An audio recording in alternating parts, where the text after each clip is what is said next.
Hare Krishna, Krishna Krishna, Hare Hare, Hare Rama, Rama Rama, Hare Hare, Hare Krishna, Krishna Krishna, Hare Hare, Hare Rama, Rama Rama, Hare Hare, Hare Krishna, Krishna Krishna, Hare Hare, Hare Rama, Rama Rama, Hare Hare. You can hear me? Yes, sir. Om Asmadgurubhyo Namaha. Om Paramagurubhyo Namaha. Om Sarvagurubhyo Namaha. Jnananandamaya Devam Nirmalam Spatikakritim Adharam Sarvavidhyanam Haye Krimupasmahe Neelatungastanagiri Tati Subdhamudbhotya Krishnam Parartyam Swam Sudhisarasirasiddhamadhyapayante Sochishthayam Rajnigalitam Yabhalatkritya Bhunkte Godadhasyai Namaidam Budham Bhuyaye Vastu Bhuyah அன்னவயல் Puduvai Andal அரங்கற்குப் பண்ணு திருப்பாவை பல்பதியம் இன் இசையால் பாடிக் கொடுத்தாள் நட்பாமாலை பூமாலை சூடிக் கொடுத்தாளை சொல்லு சூடிக் கொடுத்த சுடற்கொடியே தோல்பாவை பாடி அருள வல்ல பல்வலையாய் நாடினி வெண்கடவர்க்கென்னை விதி என்ற இம்மாற்றம் நான் கடவா வண்ணமே நல்கு.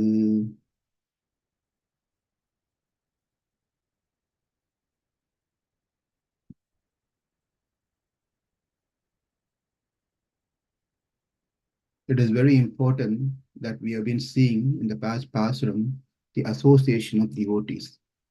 The association of devotees will make us progress in Krishna consciousness faster. It accelerates our process in Krishna consciousness. And as we associate with the devotees, and the important aspect is to also get connected to a spiritual master, a bona fide spiritual master in whatever sampradaya we fall into. The Acharya Lakshanam has been told in this verse, in this Pasuram that we are going to see today, and the one that we are going to see, even the one we saw yesterday. The yesterday Pasuram, where it is said the eyes of that girl was so very attractive and very sharp. And what today in today's Pasuram is going to speak about the speech, the author, the ability to communicate things and speak well, orator, having the skills of speaking well is a must. And that's how this girl is going to be glorified in today's Pasra. So, how does it relate to us? The good knowledge and good speech are two very important things. In many times, when we uh, read Bhagavatam or any scripture for that matter, at times we hear about the eyes are very beautiful and the waist are thin and nice, and the chest or breast is well shaped. So some of these things is the deeper meaning of when we hear about the parts of a person being narrated or glorified. The eyes represents a jnana, whereas the waist, the hip part, when it's thin, that means the person is very established in the vairagyam, renunciation. That's represent the vairagyam. Where the chest or the breast, when it is well shaped, that means this person is well shaped or well situated in the process of bhakti. Those are the ways that we have to see when we hear these things, especially. Therefore, in our previous Pasuram, the girl's eye was so sharp. That means she was very knowledgeable, as a good intelligence in the knowledge of what are the truth. Whereas in today's Pasuram, we are going to see having knowledge is one aspect, and another thing is able to communicate to others what we have, that knowledge, is another skill. So these two skills are so very important, especially those who are in a position of a acharya, a position of a guru.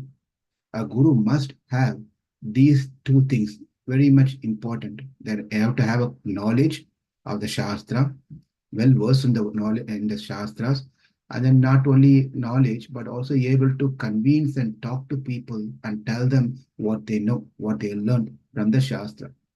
Either one lacking cannot be a acharya.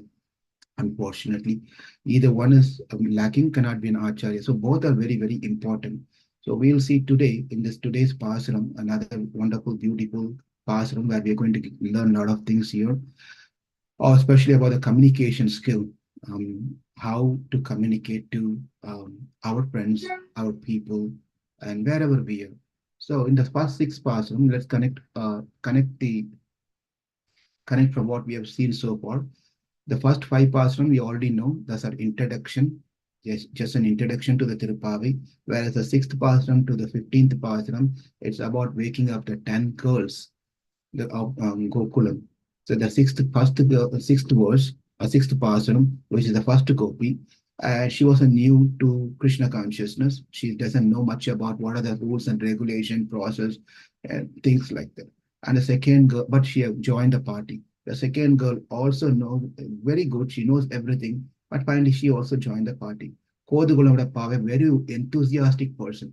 In devotion also we have some people over enthusiastic. They just try to do so many things, take up lot of projects. So this girl was something like that girl. And the fourth one was in the relation. She Andal want to establish a relation to someone in Gokulam. Therefore, Mama and Mahale. She called her the girl as Mama and Mahale, my uncle's daughter, and she also joined. And the fifth girl was Ammanai. Her name was Ammanai, who was under you can control even Krishna. And then sixth girl was Porthukulamudaya Pavai. Um, Kovalantan Potkodiye, excuse me, Kovalantan Potkodiye, meaning one is daughter of a Kovalan, and then she's equal to Krishna in her characters, in her all the things, education, whatever you name it, is equal to Krishna. And the seventh Gopi was Natchelvan Tangai, a sister of a Natchelvan, a person called Natchelvan, and she was equal to Lakshmana in her devotion to Ramachandra and the service that she performs to Ramachandra, I mean Krishna in this case. And the eighth Gopi was Podari Kanina. Podari Kanina, this is what we saw yesterday, the 13th day. That is the whose eyes were enchanting to Krishna. Krishna just dances by just looking at her eyes. So that much she controls Krishna through her beautiful eyes, which means through her knowledge. Krishna appreciates and likes those who spend time on cultivating knowledge about him, mostly about him, not about anything else. When we spend time coming together, learning Bhagavad Gita, Bhagavatam, Tiruppavai, Tirupalli, whatever you can think of, all this beautiful literatures. Krishna is very much happy that I've sent so many people to write the scriptures, and if no one is taking the book and reading these things, then what is the use of it? If someone is out of 500,000, 10,000 people, 20, 30 people joining this, Tiruppavai and hearing, that means Krishna is very pleased. My dear Andal has written Tiruppavai, and here these people have given up their sleep, get up in the morning, give up other things, and then sit and listen here. That means Krishna's blessings is always with us who are interested in learning Tiruppavai. Bodhari Kanninai, the knowledge is very important. And the ninth one, Na naaudayaai, that is the girl for today's topic, one who's equal to Hanuman, because Hanuman is glorified as the best speaker. Chollip Chelvan, in Tamil it's called Sollil Selvan, who has a wealth of speech. Therefore, we are going to see how he has a wealth of speech and what did he do.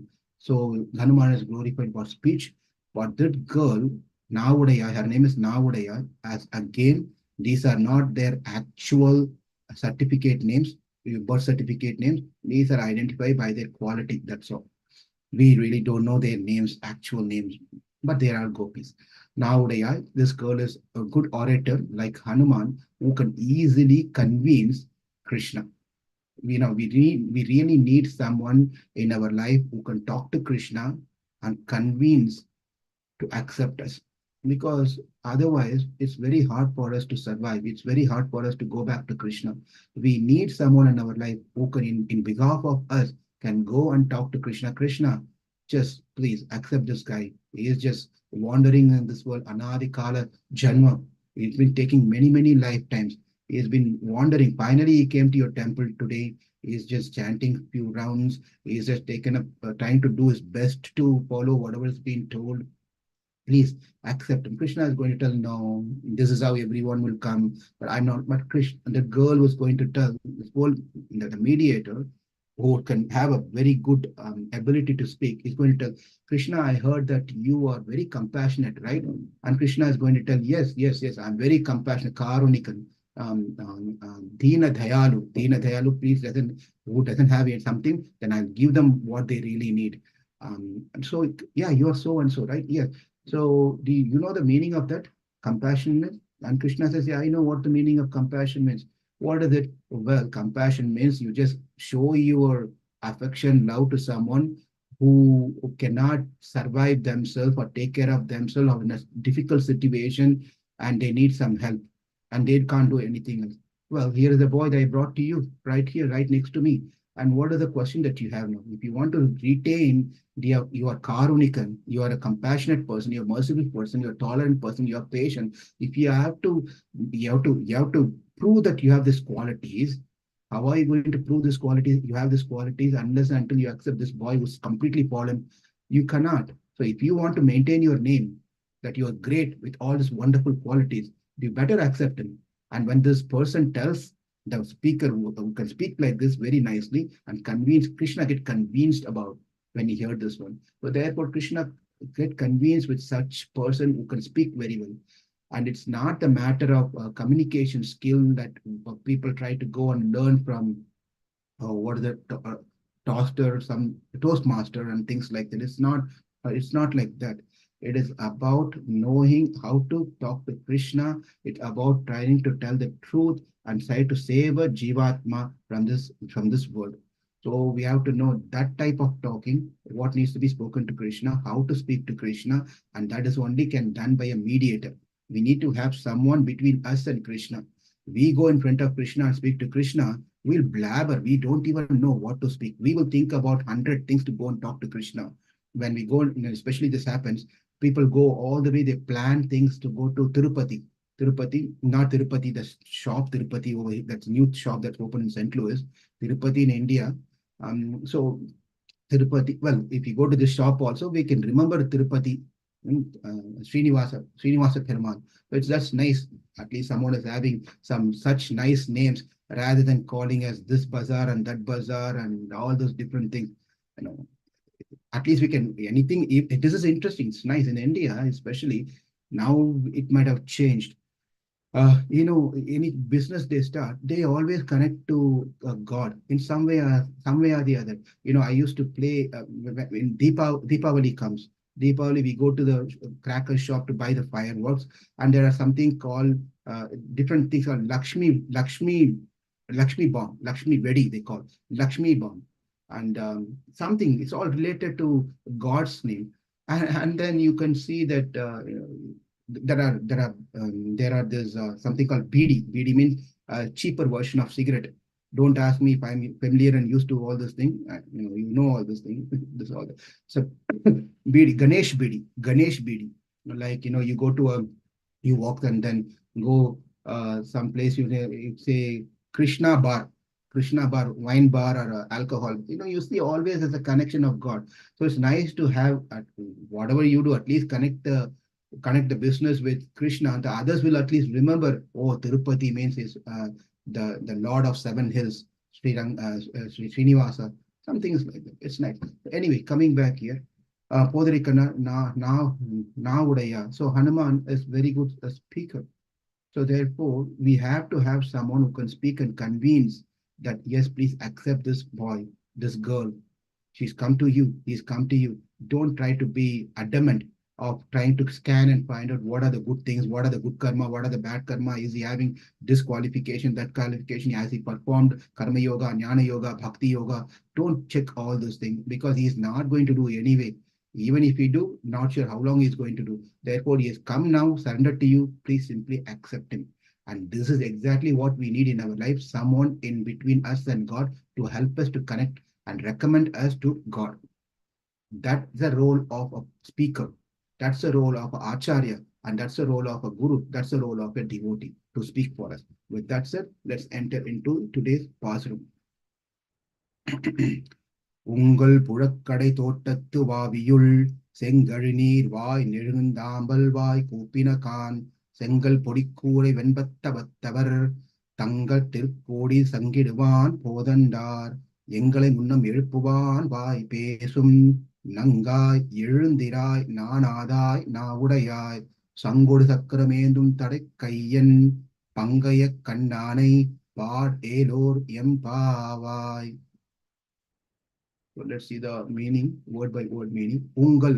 Ungkal means yours, in yours, in your. Purakkadai. Purakkadai in the backyard. The house has a backyard, big backyard. And some backyard, here we can see there is a swimming pool, there is a barbecue, and there are so many other things in the back. They put a small,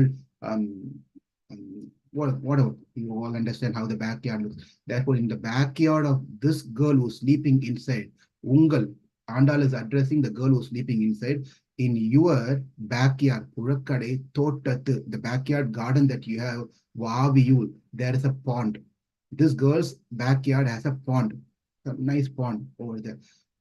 Vaviyul means pond. Chen means red. Chen, red.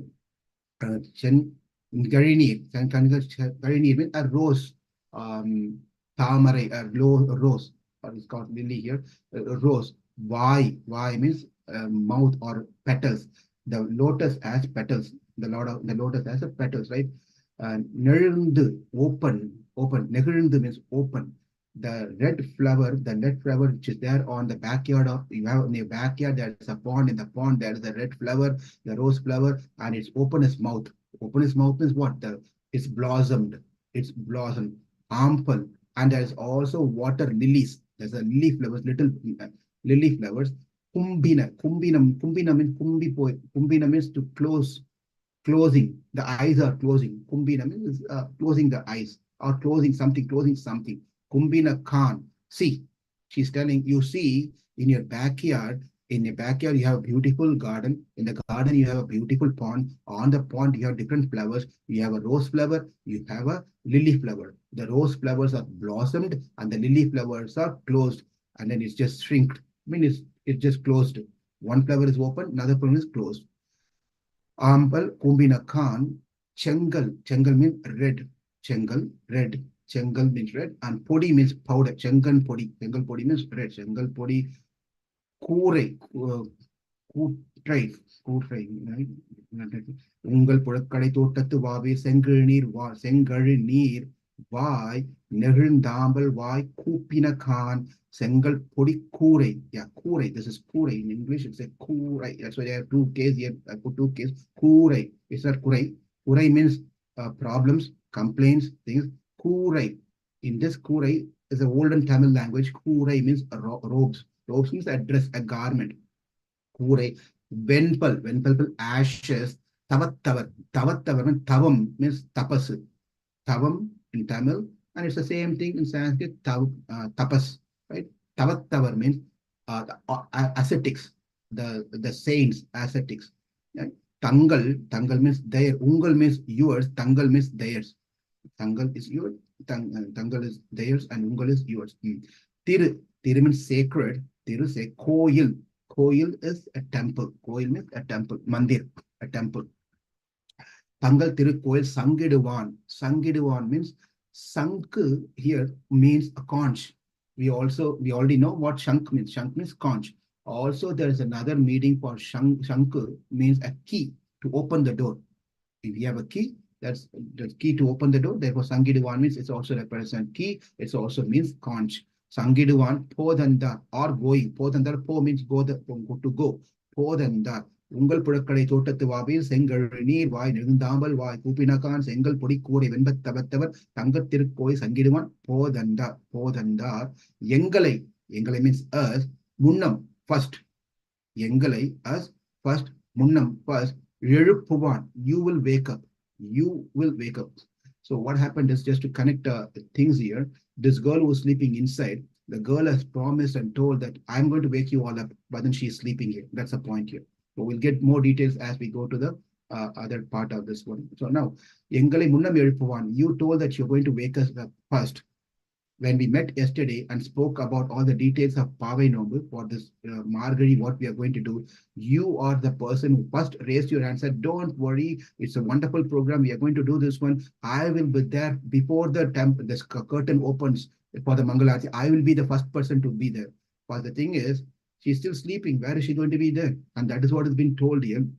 எங்களை முன்னம் எழுப்புவான் வாய் பேசும். You only speak. வாய் பேசும் means you spoke, you gave a big lecture. You gave a big lecture how everyone have to come for Mangalarti, you have to attend this one, you have to do a Tulasi Puja, then you have to do this one and chanting, sitting together.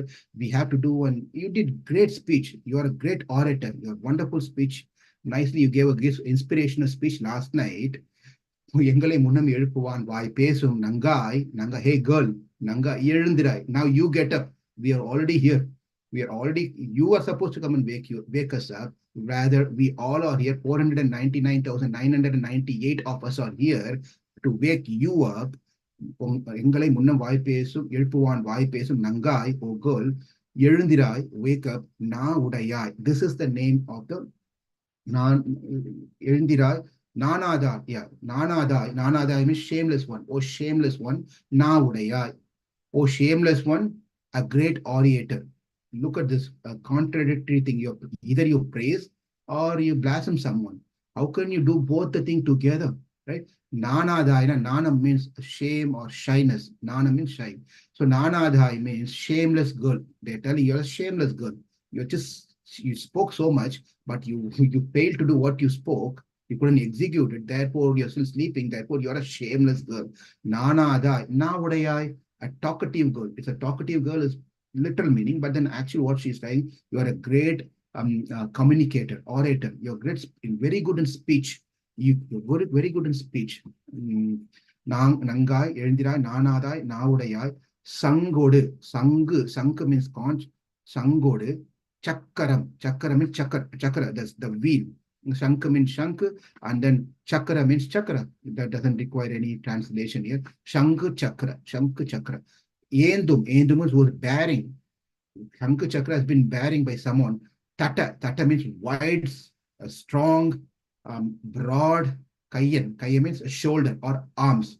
One who's been holding the Shanka Chakra in his wide, strong arms. Shanka Chakram, Tadakkaya, Endum Tadakkayan. Shankachakkram endum tadakkayan pangaya kannane. Pangayan, pankaja. Panka means a muddy water. Panka means, sometimes we hear that Pankaj. Pankaj is a well-known name, right? So Panka means a muddy water. Ja means that is born from a muddy water. What takes birth from muddy water? The lotus flower takes birth from muddy water. Therefore, it's called Pankaja. Ja means to birth. Jananam, Jana. That which born from the Pankaja is, that for that matter, mushroom can also be called as Pankaja. But well known to the world, what Pankaja, no one call mushroom as a Pankaja, they call lotus as a Pankaja. There is always the thing, right? Like for example, if someone's name is Narayana, or someone's name is Kotishwar, but he's been struggling to, is running an auto, but his name is Kotishwar. Right? But he's not actually Kotishwar. But he derived the name as Kotishwar of someone who's really Kotishwar. Right? Likewise, here also, even though the mushroom, everything is born from the muddy water, but what is well known is the lotus flower which comes out of the muddy water. That's why it's Pankaja. Pankaya Kanna. Pankaya means the lotus. Kanna means eyed ones. The lotus eyed one. That means Sankol Chakaram Endum Tadakkayan. One is bearing the one is, it's not that one is holding. She's not telling in Tamil for hold, where many words will be used, but Endu means to bear. So holding and things makes a difference. We'll get to the details when we go to that particular section here. But anyway, here the Sangoda Sakaram Endu Tadakkayan. Someone is holding the Sanka and Chakra with a beautiful lotus eyes. Pankaya Kannanai, Padu, sing. So Pankaya Kannanai, Padu. You please Erendirai, get up, oh shameless girl. You are a very great you are a talkative girl. She talks, there are people, you just have to say, how are you? When you say, how are you? You can just relax. You can just sit, relax. and just be quiet. Because they will take over.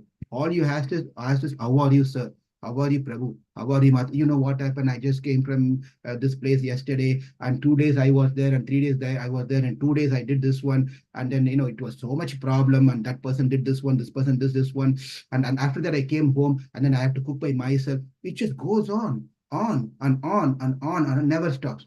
All you have to do is, how are you? That's a question. That's all enough. So like this girl is such a talkative girl.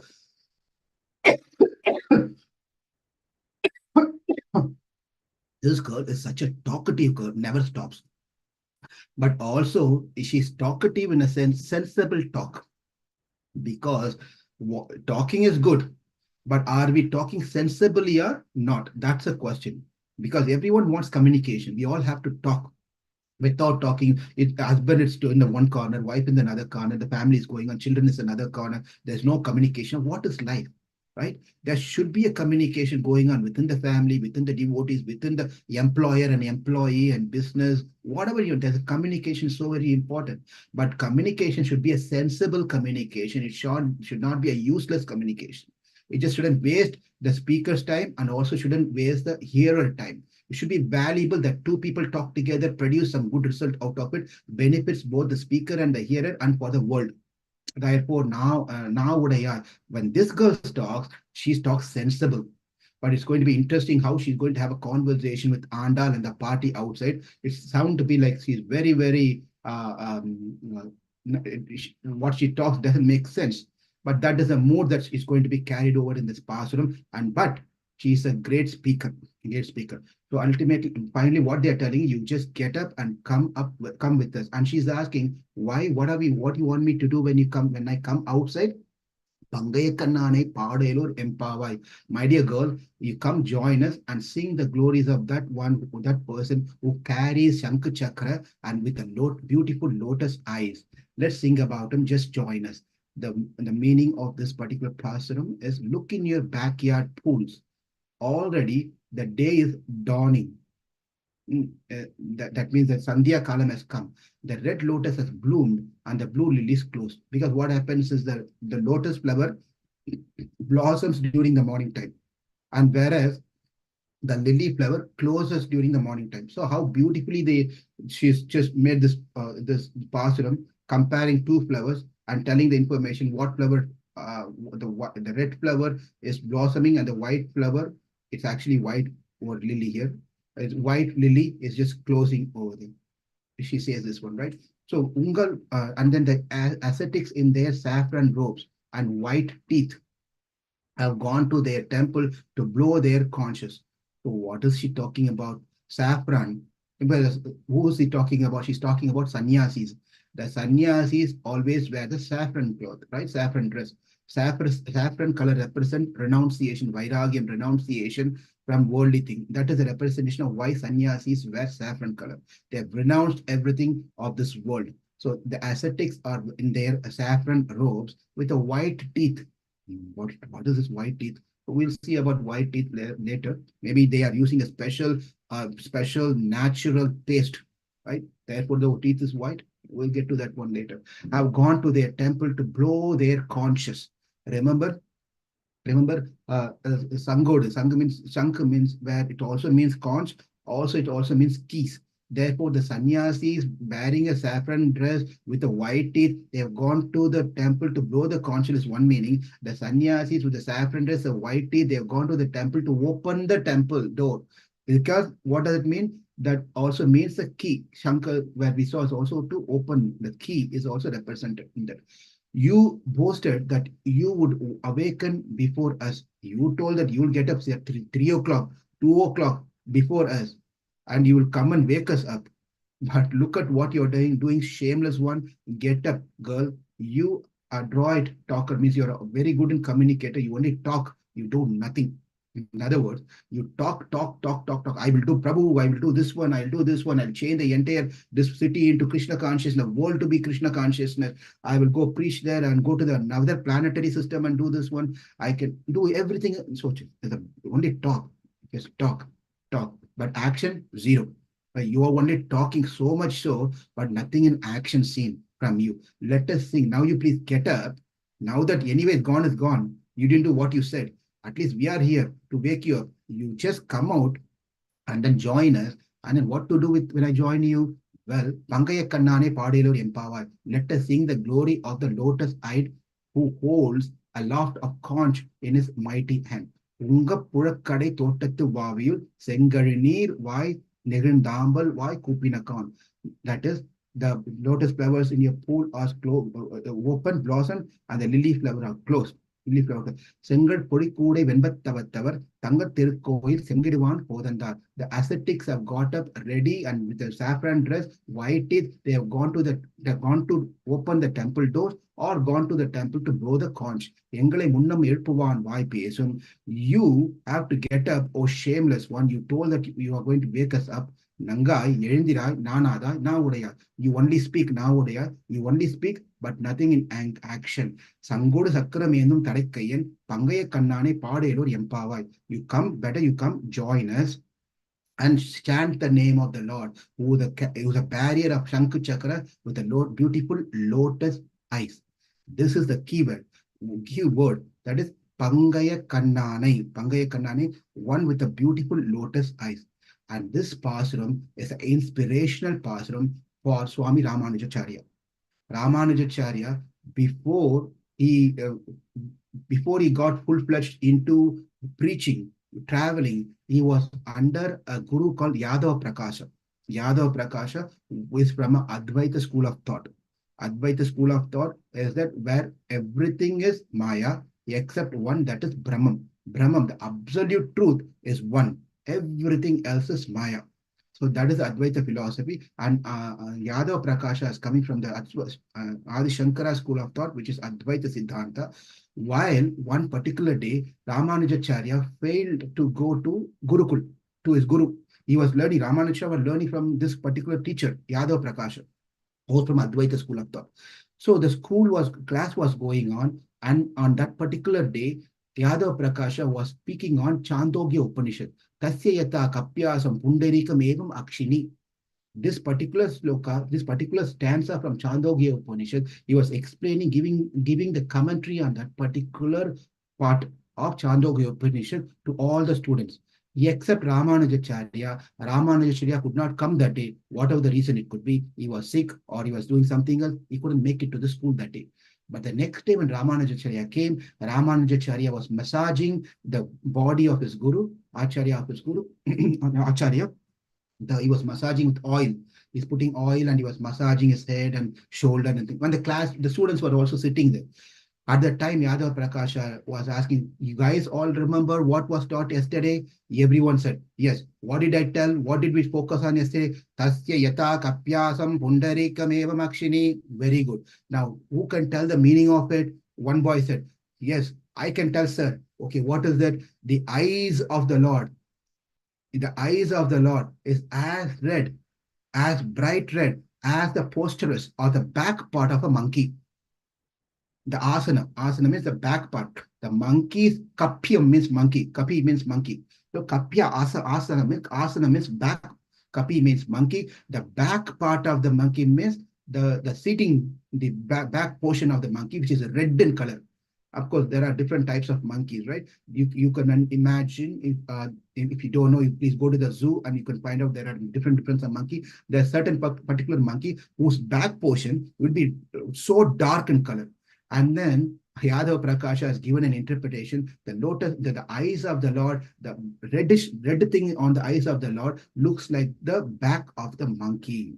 When this is what been told by Yadav Prakasha at that particular time, when Ramanujacharya, when he was massaging, Yadav Prakasha could feel that something was dropping on his body, a very hot drops of water. When he turned, he saw that the tears are flowing from the eyes of Ramanujacharya. Ramanujacharya said, and then Yadav Prakasha said, why are you white here? Are you not happy with what I said now? The commentary is a beautiful commentary given by our Acharyas. You don't like it? And Ramanuja said, certainly I don't like it. If you want to compare something with the Lord, you have to compare something which is admirable, which is attractive, which is pleasing to us. When you compare Lord with something dirty, something lower, then we will remember the lower thing, not the Lord. not the Lord. We cannot remember anything else. Say for example, someone is making rasgulla. Rasgulla has come, and then someone is saying, Prabhu, I went to the temple. That they made the rasgulla. It was like what is it called? The children play this one, whatever, a sticky one. It was like a rub. It was like elastic. You cannot even put it inside the mouth. I cannot bite it. It's like an elastic. It's like a elastic rubber.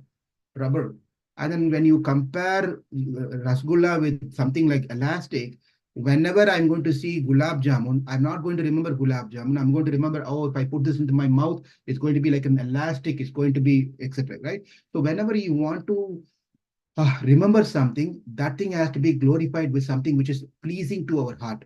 But you are telling Kapyasa means it's a monkey's back is Lord's. It's comparing monkey's back with the Lord's eyes. Whenever I'm going to see Lord's eye, I'm not going to remember the lotus eyes of the Lord. I'm going to remember the monkey's back.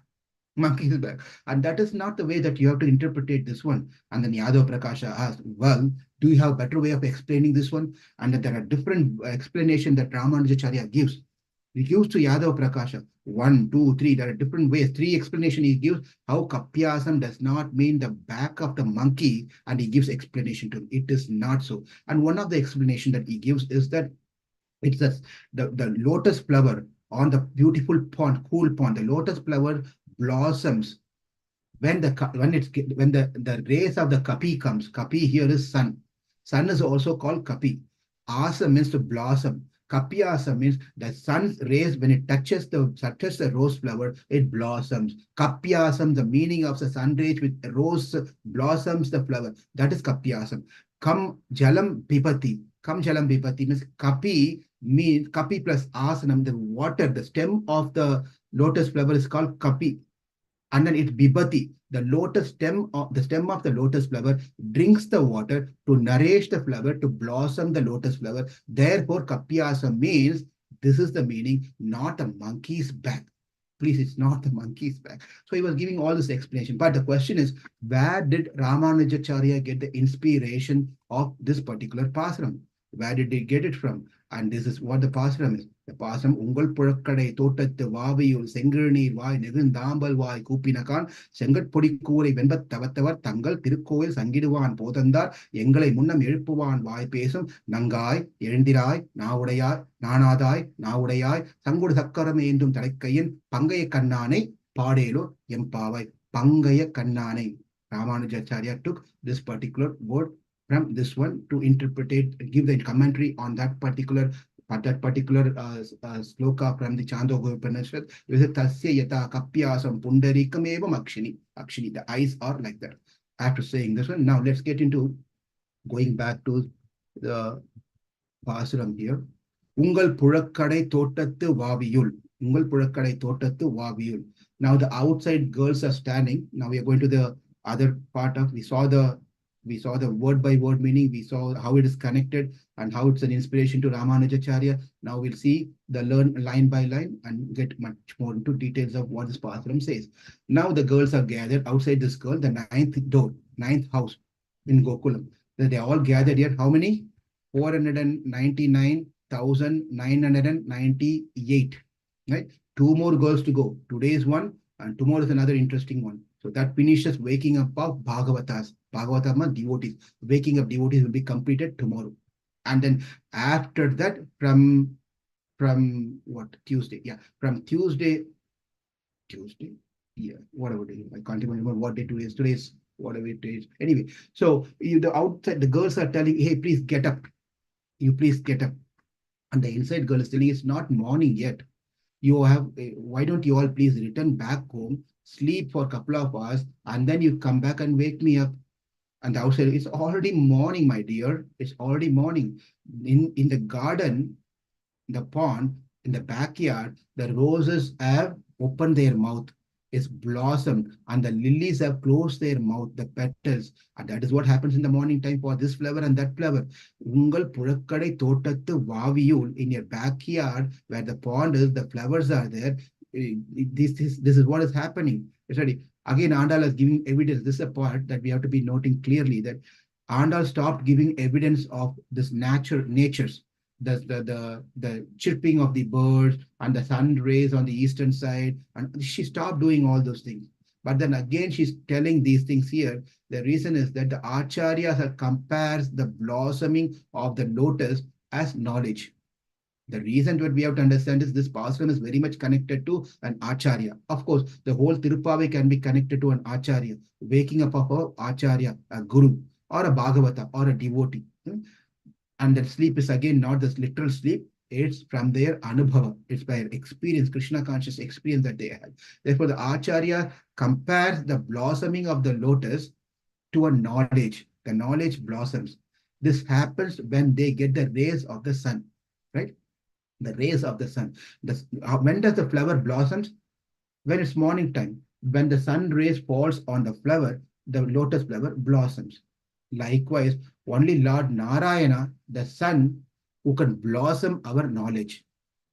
And therefore, Krishna is also called as Achita Bhanu, the Lord whose Son who can blossom our knowledge. The knowledge comes from the Lord. It's not coming from anywhere. By reading our books and making notes and making presentations and listening to hundreds of lectures, it doesn't matter, because whatever we learn, it has to be ripened knowledge, meaning it has to develop bhakti within us. And also whatever we learn, it has to be remembered by us. The remembrance comes from Krishna, forgetfulness comes from Krishna, everything comes from Krishna, right? As Krishna says.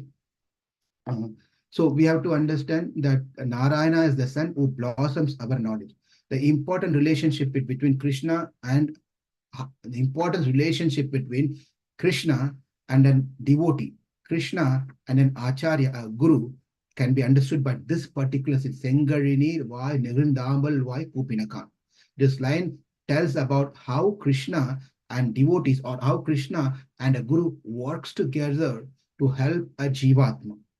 Just having sun, just say if you may have a garden. I don't have one. You may have a garden.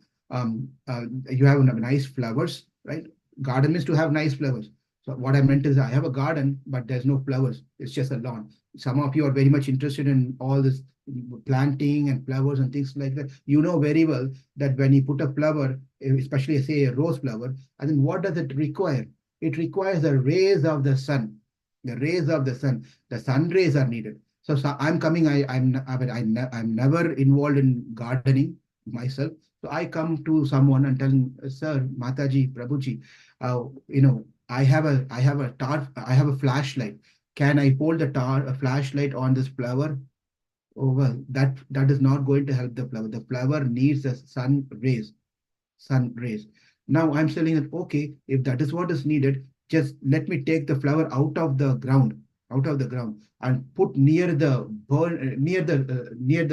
sun, or close to the sun when it's hot. Just pull the plant out of the ground or out of the water. Just put it outside so that it can get the full rays. What's going to happen to the flower? It will die. It just goes off. Therefore, what is required is not only sun rays. The flower also requires water. Water is also needed. Water is important. Sun rays are important. Sun rays, and the sun represents Narayana or Krishna. Rays comes upon us, but we also equally needed the water to sustain ourselves. The plant requires the water to sustain, get the energy from the water also. That is the sadhu sangha. That is the satsanga. That is the association of the devotees. As long as we are staying in the association of the devotees in the water, in the pond, we will not be dried up, because only getting Krishna's mercy is just will dry us up. But we also have to get Krishna's mercy. We also have to have the association of the devotees. When these two things happen, the flower flourishes nicely. It comes beautifully. It blossoms nicely. Therefore, it is not whether I should choose Krishna or devotees. It should, both of them are definitely needed. Whether we choose Krishna or whether I choose Guru, whether I choose devotees, whether I choose gurus. It's not an optional thing. It's mandatory for a practicing devotees to have Krishna's mercy, Guru's mercy, devotees' mercies. Like how a lotus flower cannot sustain by itself without the water, without the sun. Therefore, we need to also have the proper association of the devotees. This is the tattvam behind this particular line. Ungkal purakkadai thotattu vaviyul sengarinir vai negundambal vai kupinakan. Now, inside a girl, that girl inside is telling, You see, because your eyes are blossomed always in thinking of Krishna, your eyes are blossomed because thinking of Krishna. You think that the lotus, the flowers are blossomed. You think you blossom. That's why when you came, your eyes are blossomed as you're thinking of Krishna. But as soon as I told you, I'm not going to get up, I'm not going to come, you please go home, your eyes synced like the lily flowers. Your eyes first blossomed, hoping that I'm going to come out. And then when you heard that I'm not going to come out, it shrinked like the lily flower. Therefore, Sengar Nirva Nevindambal Vai Kupinaka. The the outside girls are telling, this is why this girl is very good in talking. She knows how to talk. She knows how to talk. And then over here, the another point to know here is Ungkal. Ungkal means when Andal came to the door, it's all Krishna consciousness is inclusive. Is not exclusive. We include everyone in the process of bhakti. It is we do not differentiate between, oh, you are Indian, you are American, you are African, you are Chinese, you are white, you are yellow, you are black, you are a woman, you are a child, you are a man, you are an old man. None of this, you know language, you don't know this language. None of these things are criteria for accepting someone into Krishna consciousness. Anyone and everyone can come become a devotee. Right? If that is the case, Andal is using a word called Ungkal. Ungkal means she's separate, discriminated. She's separating that girl who's sleeping inside with a, in your temple, in your house, you are like this. Rather than separating in ours, we all chant together. We'll all grow together. Let us all do this together. Let me become devotee. Let me become a pure devotee. It's not like that. We all work together, right? So here, instead of telling number, we all, Andal is using Ungkal, you, because she's quite unhappy with this girl. Therefore, her anger has come out to separate her because we are all got up. You're not gotten up. Therefore, you're separate from us. You are still sleeping. Ungkal. Acharya has given explanation why Andal has to separate her from our gang is because we are all got up now. When we have gotten up, then we have to separate one who is sleeping from us. Therefore, Ungal Purakkadai Thotattu Vavayu Sengaruni Va Nevindambal Vai Kupinakan. Okay, inside the girl is telling, you must have done all this thing. The flowers have not blossomed by itself and the lilies have not closed by itself. I think on your way when you're coming, you should simply gone and touched and tapped on this flowers which is sleeping to tapped on it so that the flowers have blossomed. And you've done the same thing to the lily flowers. When you touched it, it closed by itself. I don't think it's naturally they were blossomed or closed. It is you as you're walking and coming, you didn't have better job to do because sometimes what people do is as they are walking, some object will be on the way as you're walking. Some say something, whatever something is, right? A pen or something. They as they're walking, they could simply take the pen and keep it up, right? There are different types of people, right? When you're seeing some object on the floor, you're going in the temple, in the restaurant area, in temple room, you see some object. What are we going to do? What are we going? First thing we'll do is, oh, see, the temple is not clean. That devotee who's supposed to clean the temple, he has not cleaned well. Therefore, this part, this little pin is there, whatever it is not is there. And then you just go out, go. Or there are some other people who, like myself, will take a picture of it and take a picture of it, send it to the authority, temple president, or tend it to the person. Look at this, you have not cleaned this one. Now, number one. Second person, what he does is he just bypasses and goes. Who cares? This is not my temple. This is not what I'm not going to stay here for the rest of my life here. I just came to attend a program. After the program, I will go. Whether this paper is there, whether the dirty thing is there, whether dirt is there, pen is there, whatever, it doesn't matter for us. I will come, I will do my thing, and I will go. Whoever wants to do, they can do it. I don't need to do it. That's the second category of person. The third category of person who thinks that, well, this is my temple, this is my place. I doesn't matter who does or who doesn't do. I will do it. I see it. Something is not right. I'll correct it. I will take care of that one. So if this person takes and keep it. This person takes and keep it, right? So this person is telling what I was trying to say. Coming back to the story here. So you on your way, you would have come. You could have just come walking to my door. Rather, on your way, you are simply bothering all these flowers. Tapped on as you're walking, you're just tapping on each flowers and the blossom. The flowers have blossomed. You tapped on the lily flower, it's closed. Therefore, it's not naturally opened. It did not naturally open and naturally close. You did something to it. And then the outsider said, oh my God, we cannot win this girl in speech. How she's talking, look. Then the Andal is saying, we never touched anything. Believe us, we never touched anything. If we have to touch, then we have to go to the pond because these flowers on the pond. We have to enter the pond and go and touch it, correct? If we have to enter the pond, our dress must be wet. But look at our dress, it's all cleanly ironed, cleanly dry. So how can you tell that our dresses, we did these things?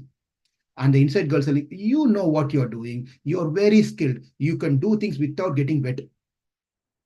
How can you convince someone who's of their own opinion? Very difficult, right? People will have of their own opinion. How much ever you tell, they will not change their idea. They will never change their idea. They will stick on to that. They will tell, yes, Prabhu, yes, Mother. Yeah. What you're telling is correct. What you're telling is correct. What you're telling is correct. And they will do only what they wanted to do. We have been dealing in the world and people and relatives and friends and devotees and at work. You can have such people. They will say yes to everything, but they will only do what they wanted to do, right? So this girl was like that. Whatever you tell her, she's coming up with some ideas or something. Now the outside girl is telling, so your door is locked.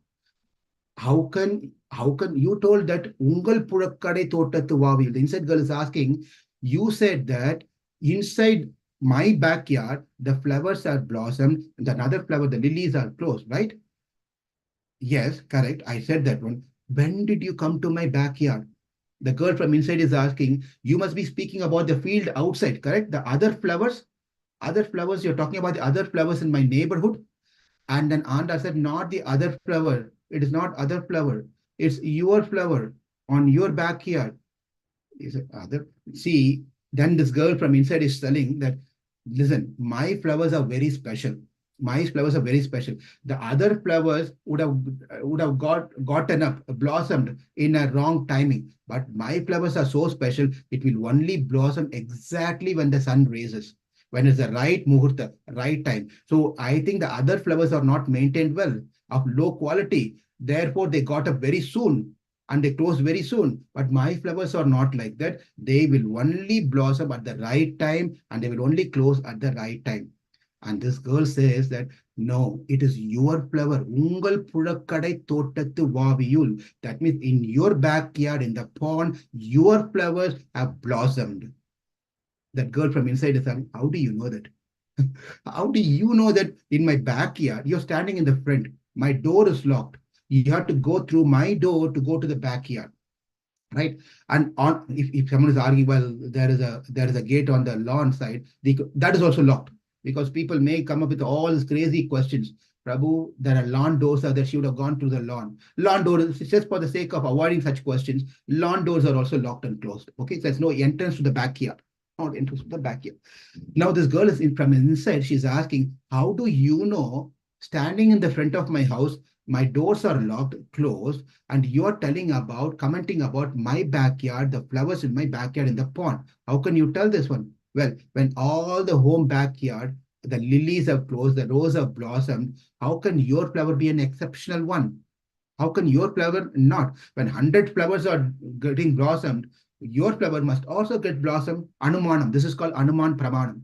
Pratyaksha Pramanam, Anumanam, and Shabda Pramanam, right? This falls under Anumanam. I saw hundreds of flowers are blossomed at this particular time. Therefore, therefore, I inherit.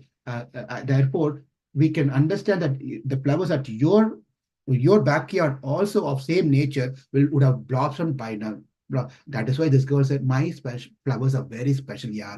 My flowers are very, very special. It is not like any other flowers. Shamgal Purikadi Venbat Tavatavar Tangal. Yeah. Now Khan, sorry. Second line, the last word says Khan. Khan. Sengalni Vai Nirundambal Vai Kupina Khan. Well, Andal is telling, if you don't believe me, you please go and check out yourself your backyard. That's the case. You get up and go and check. And this girl is telling, well, I am not going to get off my bed. I will not get off my bed because it's not morning yet. So if you have any other reasons, any other evidence that it is morning time, please let me know. Then I can consider. And therefore, the third line goes on the next one. Third and fourth line is the second evidence. The first evidence is in your backyard, on the pond, the lotus flower have blossomed and the lily flowers have closed. Therefore, it's morning time. You're still sleeping. Get up, get up, get up. And she says, I don't believe you. My flowers are not like that. You better give me some other evidence that it's morning time. And Andal is telling, செங்கல் பொடி கூரை வெண்பத் தவத்தவர் தங்கள் திருக்கோயில் சங்கிடுவான் போதந்தார். செங்கல் பொடி means the reddish color, the orange red mixed together, that is a saffron color. The saffron robed ascetics, tavattavar means the ascetics. They have gotten up and they have dressed up nicely. And not only that, வெண்பர் செங்கல் பொடி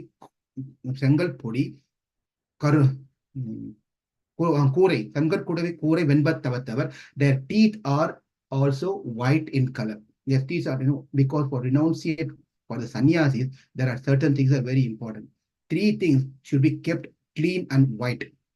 Three things should be white for sannyasis. What is that? Number one, the sannyasis carries tridandam. Of course, the Vaishnava sannyasis carries tridandam. The Vaishnava, Vaishnava, even Adi Shankara Acharya is also Vaishnava, but he follows as different schools of thought, which is they carry ekathandam. Thandam means a rod, a wooden stick. In Advaita Sampradaya, they carry one stick representing Brahmam Ekam, Brahmam Okate. Everything else is Maya. Everything is one. Therefore, they carry one rod. That is Advaita Siddhanta.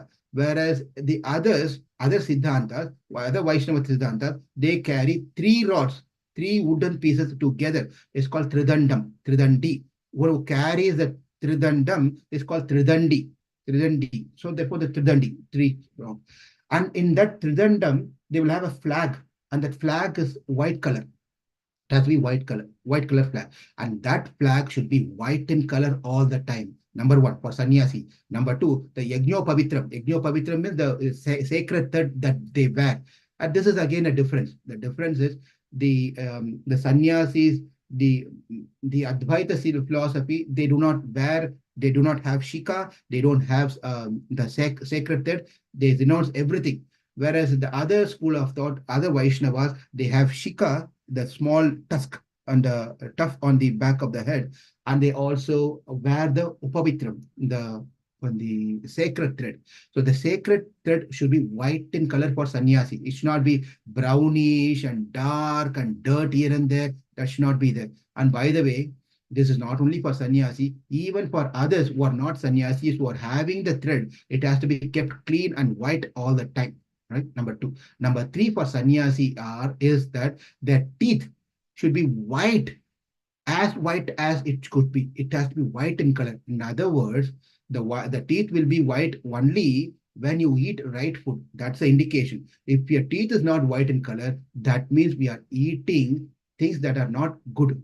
When you're especially eating when you're eating non-vegetarian, when you're eating all this heavy spicy food with a lot of colors in it, and especially if you're taking the betel leaves, right? We are chewing betel leaves, pan.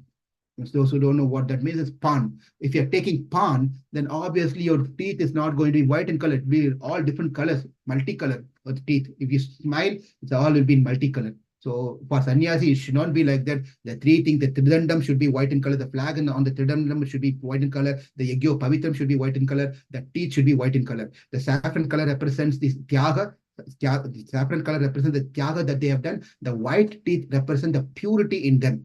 The purity represents the white teeth. So these two things are very important to know. Now, Tavattavar means the ascetics, the tapasvi, who perform tapasya, they are the one who should walking now towards the temple. They got up ready and they are ready and they're going. Don't you see that they are also going, and in fact they are going to open the door. Tangal Tirukkoil means they are going to open their temple. They are going to go to their temple to blow the conch shell. Tangal Tirukkoil, number Tirukkoil. She is not using Yengal Tirukkoil, number Tirukkoil. Yengal means ours, whereas Tangal means theirs. This is another one. In the starting of this Pasuram, you see Ungkal. Ungkal means your. Tangal means similarly theirs. Theirs. And anyway, I don't want to teach Tamil here. So Tangal means they are going to their temple to open the temple to blow the conch shell, which means that they are not part of our group. They are different groups. They are different groups. They are the worshipper of Devatas. Now they're not going to the Vishnu temple. They are going to the other Devata temple. And in the other Devata temple, they are going to go there and do the worship over there. There are different sannyasis are there, right? That's different schools of thoughts are there, different sannyasis. Therefore, Andal is using Tangal. Tangal, they are going over there to open their temple. Therefore, you should know that it's time for us to get up and get ready and go. Tirukkoil. Tirukkoil means an auspicious temple. The Tirukkoil is an auspicious temple. Tiru is always added, like Tiru in Sanskrit is Sri. Sri Bhagavatam. Sri. When you add Sri, that means you are inviting the mercy of Sri Mahalakshmi, Radharani, and Sita.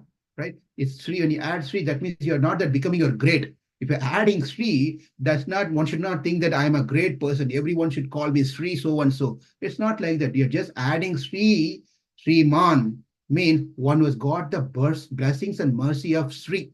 What the blessing? To do the service, whatever they are doing. Therefore, Sriman, Vibhishana is called as Sriman by Valmiki in Ramayana. Sriman. But then you know what? He gave up everything and came. And all he had one club in his hand. That's all, a weapon club. Other than that, he did not have a credit card. He did not take $100 cash while coming from the ATM machine. He carried nothing. But when he came here, Valmiki is telling Sriman has arrived. Sriman means was the wealthiest person. Wealthiest person. So why Valmiki is calling Vibhishana as wealthiest person? Because he got the mercy of Mahalakshmi. Mahalakshmi mercy means that he got the full service of Ramachandra. Therefore, to derive the mercy of Mahalakshmi, we add Sri, we say Sriman, Sri, like that. So it is not to think that one is great, therefore he's calling himself as Sri and Sriman and so forth. It is simply to attract the mercy and blessings of the Lord and Lord's concert so that we can perform our service very nicely. Therefore here, Tangat Tirukkoil, they went to their coil, which is auspicious for them to perform the temple activities over there. Tiru also means beauty, by the way. Tiru also means beauty. Now, by saying so, what's happening is Tirukkoil in the Tiru represents one particular thing in the Omkara. A, U, Ma. A, U, Ma. A represents Vishnu.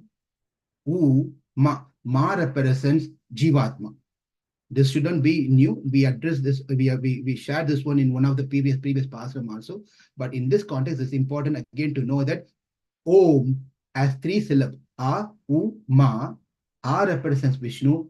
U, Ma represents Jivatma. And then U in between is a connecting factor between A and Ma. A and Ma, the connecting factor. And the connecting factor is none other than Sri. Sri Pirati. In Tamil, they call Pirati mother, right? The lordship, the Lord's concept is Sri. She is the one who connects. Therefore, she is Tiru, Sri. Therefore, when we go to the temple, we go to Tirupati, right? Tirupati means what? Pati means husband. Today's class seems to be more focusing on Tirupati mostly. Pati means husband or the master or Swami, right? Tiru means whose husband? Tiru's husband. Tiru means Sri. Sri means Mahalakshmi. Mahalakshmi's husband is called Tirupati. That is the meaning of Tirupati, right? Now, getting back, Ungkal Porukkai Thotattu Vaviyul, Sengirinir Vai, Negandambal Vai, Kupinakan. That is the first evidence to tell that it's morning already. And the second evidence is Sengal Podi Kutravar, Venbattavattavar, Tangal Tirukkoil, Sangiduvan, Podanda, Tangal Tirukkoil, Sangiduvan, Podanda. Nangai, now the Yengalai Munnam. Now she is going to the next part that Yengalai Munnam. Yengalai Munnam means you have promised that you are going to wake us up. The inside girl is saying, I have told you to wake. Yeah, I told you that I'm going to come and wake you up, correct? And the outside girls are telling, yes. Remember last night before we all disposed from our planning meeting, you are the one who told that you're going to come first in the morning and wake every one of us. Did you tell that? The girl from inside says, yes, I did that one. But why you didn't come? And the girl is asking, why you came here before I came to your house? She's just turning the whole conversation back and telling, well, I told you, right? Last night I told you I'm going to come and wake you up, correct? And Andal said, yes, yes, you told. Then why are you here? I should be coming and waking you up. And Andal is telling, well, you didn't come, therefore I came. Well, it's not morning yet. Again, the same old song. It's not morning yet. So the girl's family said, you shouldn't have come. You should have. And you brought all the 8 girls with you. You woke them up. You woke everyone up. I should have been doing that job. Well, the outside girl is telling, listen, if I should have come to you, because the inside girl told, you should have come to my house first, woke me up, then I would have gone to all the 8 girls and then woke them up. Instead, you did my job, my service, and you're coming and telling me I didn't do anything. That's your fault. The girl from inside, it's your fault, not my fault. But the outside girls are telling that Andal is telling, well, if I would have come to you first, if I would have come to you first, you know what would have happened? All this 1 hour, you and I will be arguing. I will tell something and you will tell, no, no, no, the flowers are not blossomed. You touch the flower. No, no, no, my flowers are special flowers. And you're going to keep on talking and talking and talking and talking, never come to a solution. Never come to a solution. Sometimes what happens, the arguments takes place. One person will tell something, another person will tell something, another person tells something, this person will tell something. The talks goes on and on and on. They call for a meeting. We'll have a meeting. One person will give his opinion. Another person will give his opinion. It will only goes on opinion. Entire meeting will not come out of the solution. The whole meeting will go on opinions and they'll carry on to the second meeting. Let's set up another call to finalize what we have discussed and pick up the right opinion. Well, another meeting also same. Everyone gives their opinion. Opinion, opinion, opinion, opinion, opinion. They say, argue with each other. This is what I have to do. That is how you have to do. No, no, this is not right. If you do this one, that is a problem. If you do that one, that will be a problem. Well, come to a conclusion, come to a decision. You have to make a decision. You cannot keep on going on with options and arguments at what is right and what is not right. Therefore, if I come to your door first, I wouldn't even got this 8 members. They would be sleeping. We would never end up, you and I would have never ended our conversation. It would go on and on and on and on and on. தங்கள் திருக்கோயில் சங்கிடுவான் போதென்றார் எங்களை முன்னம் எழுப்புவான் வாய் பேசும் எங்களை முன்னம் எழுப்புவான் வாய் பேசும். You spoke so much that but you didn't do anything in action. Prabhu, I will come and to take up this service. I will clean up the temple nicely. I'll become so and so, give me a position and this one, that one, some not necessary position. Anyone, even our congregation, you reach out to someone, they will tell, yes, I will come there. I will take responsibility of this particular service. And then what happens is 2 types of people. One person is who will really take up and do the service to the heart. You don't even have to go and check them. Prabhu, Mataji, did you do this one? Did you do that one? This service is yours. You don't need to ask anything. Everything goes on time perfectly. You can just believe that person, trust that person, that service is going on. You can go focus on something else. That's one category. Second category of person, when you assign the service, you have to be behind them. Prabhu, did you go there? Did you buy this one? Did you make the printout of that one? We are going to start the Rath Yatra very soon, or Janmashtami very soon. We need this one. You have to you call them and then again call them to make sure that has been done. Otherwise, that person will not move the coin. It cannot move that. They have to constantly you have to constantly have someone behind that person to tell us, keep on doing, do this, do this, do this, do this, do this, do this, do this. That's the second type of devotees who perform services. The third type of devotees is that one, you assign the service, you tell them what to do, you follow up with them. They will never do. They will never do. They will just drag, dodge and tell that, I will do, Prabhu, what is the hurry? We still have time. No problem. I'll get it done somehow or the other. So they will just drag and drag and drag and drag and drag. Everything falls apart. Everything falls apart. So therefore, the point here is, you told that you're going to wake us up, but you did not do that one. You just spoke so much so, but your action is nothing to be seen. Nangai, or girl, a beautiful girl, Nangai, Nambi, Nangan, Nangai, Nambi. Nambi is a masculine of Nangai, and Nangai is a feminine of Nambi. Nambi means, Krishna's another name is Nambi, by the way. Nambi means one who has all the wonderful, nice qualities. Is called Nambi. The feminine of that is Nangai, one who has all the wonderful, nice, beautiful qualities. And she's telling that to that girl, you have wonderful quality of speaking so much, but you do not do anything. Viparitam. This is called Viparita Lakshanam. Viparita Lakshanam is Prabhu, you're going and tell Prabhu, that person, that person sang like anything, like he's not a good singer, but the person comes and sings, does a kirtan, Hare Krishna, whatever, however the things, and then no one can really hear this, what he's singing. But then one person want to convey the message. He did really a horrible kirtan. Therefore, Prabhu, you sang so beautifully, like your voice was like a Gandharva. Your voice was like a Gandharva voice. That means what? It was like a donkey. It was like a donkey. You're just, again, when chanting is done by anyone and everyone, we don't need to be a singer. That is not the message here. I'm just trying to give an example for this particular Nangai term. That's all, but not to say that if you have to be a master in singing. You have gone through a Hindustani class or a Carnatic class, and you know to play how to play exactly the harmonium. When bhakti comes, Krishna is not going to see all those things.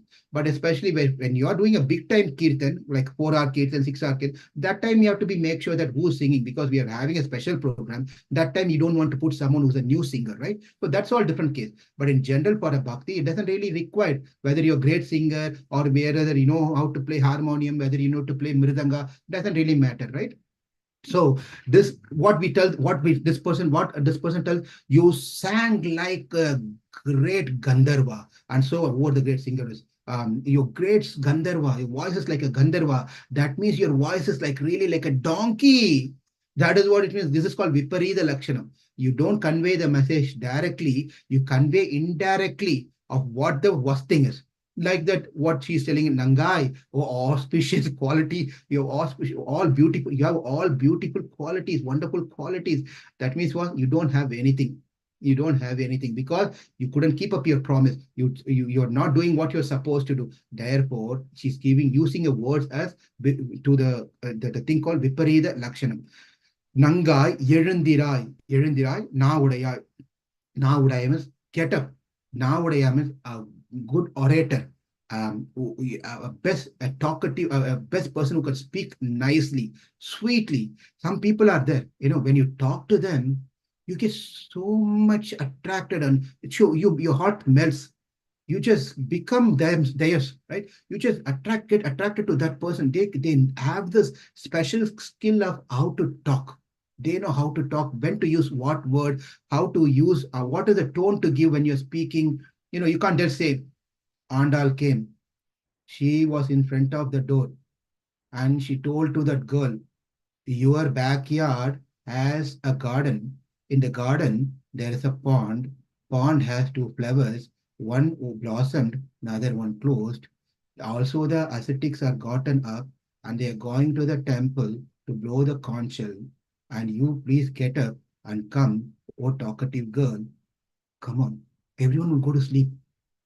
Prabhu, please speak something, wake up everyone. Everyone should get up. Like, so there are ways that we have to talk also at certain times. You can speak. Some people have this special skill of how to speak and attract people, how to keep them engaged in their speech. Right. So you have that capacity, my dear girl. You have the capacity. That's what's very important when you're speaking also. You speak in such a way your speech does not hurt anyone. Mm. There is one particular saying in the Tamil language, தீயினால் சுட்ட புண் ஆறும் ஆறாதே நாவினால் சுட்ட வடு. That means there is a beautiful statement that says even the wound that we have, which we got by a burnt fire, that will get healed off. But then when the words coming out of our mouth like a piercing arrows which goes into someone's heart, offending someone, abusing someone, or chastising or screaming at someone and talking bad about someone, it is like an arrow piercing the wound which will never get healed. Because you speak something bad about someone, that person is not going to forget the rest of his life. It's just going to come back and back and back into his, oh, this person spoke to me like this. he insulted me. Therefore, it's very important. We should be very careful not to speak anything bad about others, insult anyone, and especially be harsh towards anyone. When you're using the words, we should not use harsh words. We may be wanting to say something because we're upset, we are angry, but then we have to control of tongue is so very important.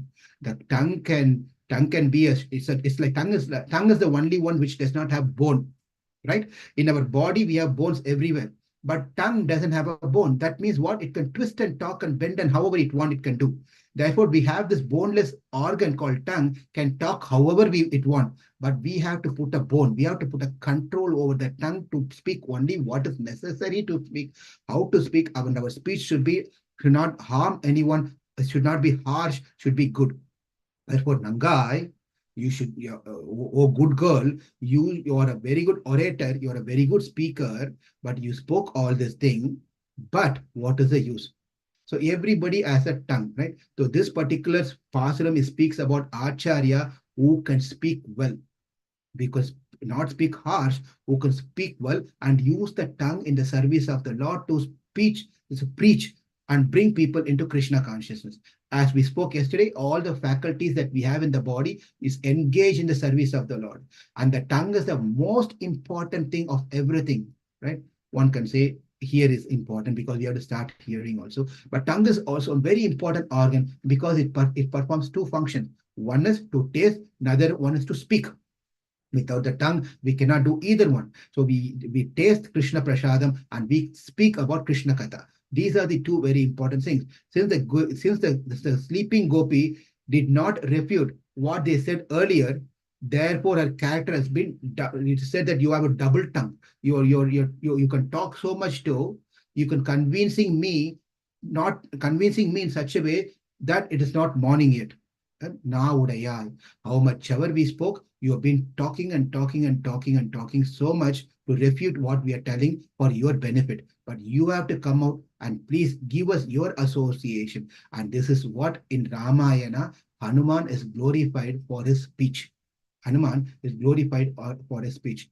What happened is that when Sugriva sent Hanuman, I see that two humans are coming this way, and I think they are the people of Vali. Vali must have sent these two humans to defeat us. Look at their body; they looks like they're very great warrior. They must be a Kshatriya. So I think that you need to go. You need to go and find out who they are and see if they are people sent by Vali. If they are people sent by Vali, just whistle from them. If you whistle, we will just fly off from here, run away from this place. If they are not, then that's fine. You can bring them over here. And maybe we can use them for our service. We can engage them into ourselves to help them to fight Vali. So this is an instruction given to Sugriva, given by Sugriva to Hanuman. Hanuman goes in front of Lord Ramachandra and Lakshmana. But when he goes in front of Ramachandra and Lakshmana, he doesn't go in his original form as a monkey. He changes into a sannyasi, a saintly person in a saffron. Sengal Pudikure Venbattavattava, we saw, right? So he changes himself into a form because Hanuman has a power to change whichever form he wants. He can become big, he can become small, we can fly, he can become heavier than heaviest, he can become as the smallest and smallest, right? So he can do all the Ashta Siddhi, what is it called? Ashta Siddhi. Anyway, so he has all this Ashta Siddhi, 8 Siddhis that he has. Now, when he came in front of Ramachandra was, as soon as he saw Ramachandra, he melted. Hanuman melted. He was not supposed to tell who he was, right? But then he immediately revealed himself that he's a monkey. He is a minister, one of the minister of Sugriva. He told all this thing, and when he conveyed this thing, Ramachandra was turning towards Lakshmana. Lakshmana, it's your turn to talk and tell, because Hanuman asked, now I introduce myself, could you please tell me who you are? You both are, my lord. And then Ramachandra, instead of he responding to Hanuman, he turns towards Lakshmana and he told to Lakshmana, now you tell who we are. Why did not Ramachandra speak directly and answer Hanuman? Because Sugriva did not, as a king, Sugriva did not come directly to talk to Ramachandra. As a king, Rama He did not want to talk to a messenger, to the minister directly, because Sugriva did not do that one. It's a procedure to follow the same pattern. Therefore, this king, Ramachandra, asked his minister, Lakshmana, to speak. The minister are speaking, and the kings are standing right outside, right? Now, Lakshmana was going to speak to Hanuman. Lakshmana was ready to speak to Hanuman. At that time, Rama stopped. Lakshmana, before you speak, I want to warn you. I want to warn you. Ayutaha cha subritaha cha bahuvaha parigopahamaha sarvabhushana bhusargaha kim artham na vibhushitaha. You see this one, in this particular sloka, in Valmiki Ramayana, it says ayutaha cha subrita cha, and then he goes on saying vibhushita cha. It's called, where it says that in Sanskrit there are three ways of addressing things. Singular. Usually we have in English, also in any other language, there is singular and plural, right? When you say he, that is singular. When we say we, it is plural. Whereas in Sanskrit, there is one more additional thing. That's called Ekavachanam, that is singular. Dvivachanam, that is double. And then Bahuvachanam means many. Bahuvachanam is many. That is, Ekavachanam is when you address a subject, you use singular terms, right? He, she, things like that is Ekavachanam.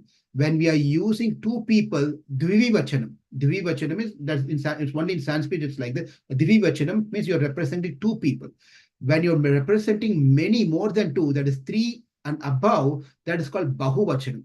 For example, Ramaha. Ramaha means a person's, or one person whose name is Rama. It's called Rama. And when you say Ramau, Ramau means there is more than one, that is two. Ramau.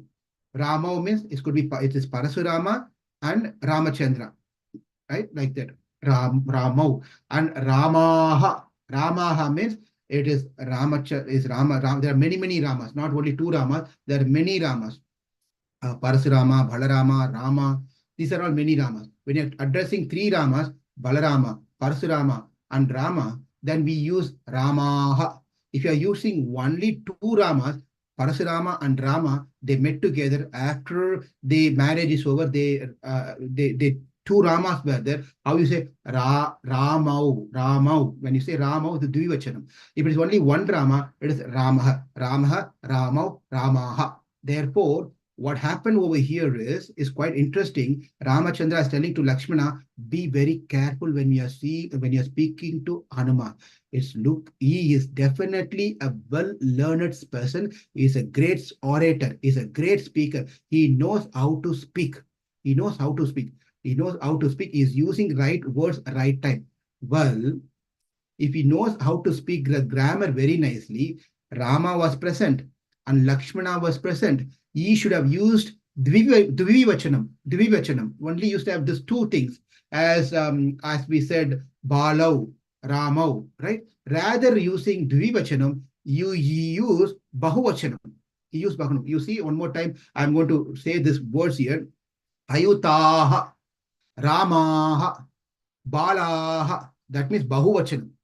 Bahuvachanam. What he says that Ramachandra, who has two arms, when he has two arms, Hanuman should have told that he has only two arms. Dvivachanam should have been used over there. Instead of using Dvivachanam, he used Bahuvachanam, as if Rama had many arms. Actually, grammatically, it's wrong. But Rama is appreciating, he knows what he's speaking, his grammar is so perfect. His grammar is so perfect. Because when Hanuman came in front of Ramachandra, Hanuman saw Ramachandra with Sankh, Chakra, Gada, Padma in the four hands. Therefore, he saw Rama with four arms. He used Bahuvachanam. He did not use Dvivachanam because two hands were there on Rama. He didn't take his two hands of so broad and broad knife. He said four arms. His forearm. Therefore, Rama was telling he is great. Those who are interested to know about this particular thing, they can read from Kishkinda Kanda and third Sarga from 27th sloka onwards. 27 sloka onwards. This is all described a conversation between Hanuman and Ramachandra and Lakshmana. Very beautiful conversation where Hanuman is when Hanuman is speaking, then Ramachandra is appreciating Hanuman is speech that non Rigveda Vinistasya, non Yajurveda Darinaha, na Samaveda Vidushaha, Shakyam Yevam Vibhushitum, where Ramachandra is telling no one can speak like how Hanuman speaks unless and until one has read thoroughly Rigveda, Yajurveda, Samaveda. If you have read Rigveda thoroughly, it is very much obvious in the speech how humble that person is. By reading Rigvedas thoroughly, we can identify that person through his speech. His speech will be very humble. It's very, very gentle. A person who has thoroughly read Yajurveda, that means he's very good to edit the sentences very correctly, perfectly. Where to put comma, where to put apostrophe, where to put full stop. He knows everything perfectly because he has studied Yajurveda thoroughly. And if you have studied Samaveda thoroughly, that means your speech will be melodious, not like how you're hearing from me. It will be melodious, very, very sweet to hear. Therefore, it is very clear that Hanuman is very humble. He is very good in speaking. His speech is so melodious. That means no one can ever speak like this unless they have read Rigveda, Yajurveda, and Samaveda. Not only that, you see how nicely he's handling certain vocabularies, how nicely he's using all these vocabularies very nicely. Therefore, Vyakaranam, he must be a Pandit in Vyakaranam. I mean, what is Vyakaranam means there's Vedas and there are Veda Angas. Veda Angas are 6 in number. Siksha, Chandaha, Vyakaranam, Niruktam, Kalpam, Jyotisham. For one to study Vedas thoroughly, one has to go through the 6 Angam. Angam means the limbs. One has to master the 6 Angam so that one can correctly understand the Vedas. Vedas are 4, Rig, Yajur, Sama, Atharvana. But the limbs of the 4 Vedas are Siksha. These are 6 things, right? Siksha. What does Siksha mean? Siksha means the pronunciation of the letters. One has to know how to pronounce the alphabet, the letters correctly. You cannot use wrong things, wrong ways. It has to be pronounced correctly. How do you know that? One has to master, one has to study Siksha. Next was Chandaha. Chandaha means the slokas, all the slokas that we are reading. The slokas has different counts of the syllable alphabet and different meter. There are different meters. There will be slokas 4 meter. There will be slokas with this many alphabet. So there are chandas. So we need to study what chandas means. Vyakarana means identifying the components of the word with its meaning. When you combine this word with that word, that gives a particular meaning. That is Vyakarana. We need to know when to combine which word with which one. There could be, when we read this one, there could be a split of this one. There could be a combination of this one. Therefore, Vyakaranam is going to help us to understand how to derive a meaning of that particular word. And the 4 is Niruktam. Niruktam is not, simple words can be understood, right? Jalam. Jalam means, yes, we know what Jalam means, water. Pankajam. Now we just saw an example. Pankaja means Pankaja. Pankaja means, what is Pankaja? It's a complex. How do I understand Pankaja?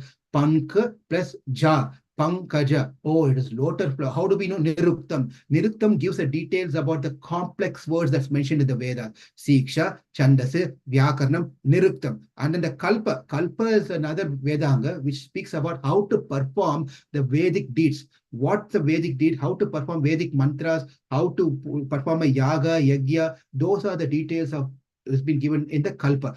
Jyotisam, you know the Siksha, you know Chandasa, Vyakaranam, Niruktam, Kalpam. Now you need to know when to perform those things. When to perform them. You cannot go and do Gayatri Mantra in the bathroom. Right? You cannot do Gayatri Japa in the bathroom. And you cannot do, you have to do where to do, what time. Jyotisam means it tells the details of when to perform a particular activity. That particular at that time, Jyotisam. That is what. So what Ramachandra is telling, Hanuman knows Siksha, Chandasa, Vyakaranam, Niruktam, Kalpam, Jyotisam. Then he also knows Rigveda, Samaveda, Yajurveda, Atharvana Veda. His speech is faultless. His speech is faultless and clean and clear to understand, not like what you are all hearing now for past few days. It is not like that. It's very clean. It doesn't struggle to speak. The words are coming out so nicely, and is not struggling to find words. The pronunciation of the letters and the slokas and the meters or everything is perfect. No grammatical error. The rich usage of the language, and then the usage of the words are all useful.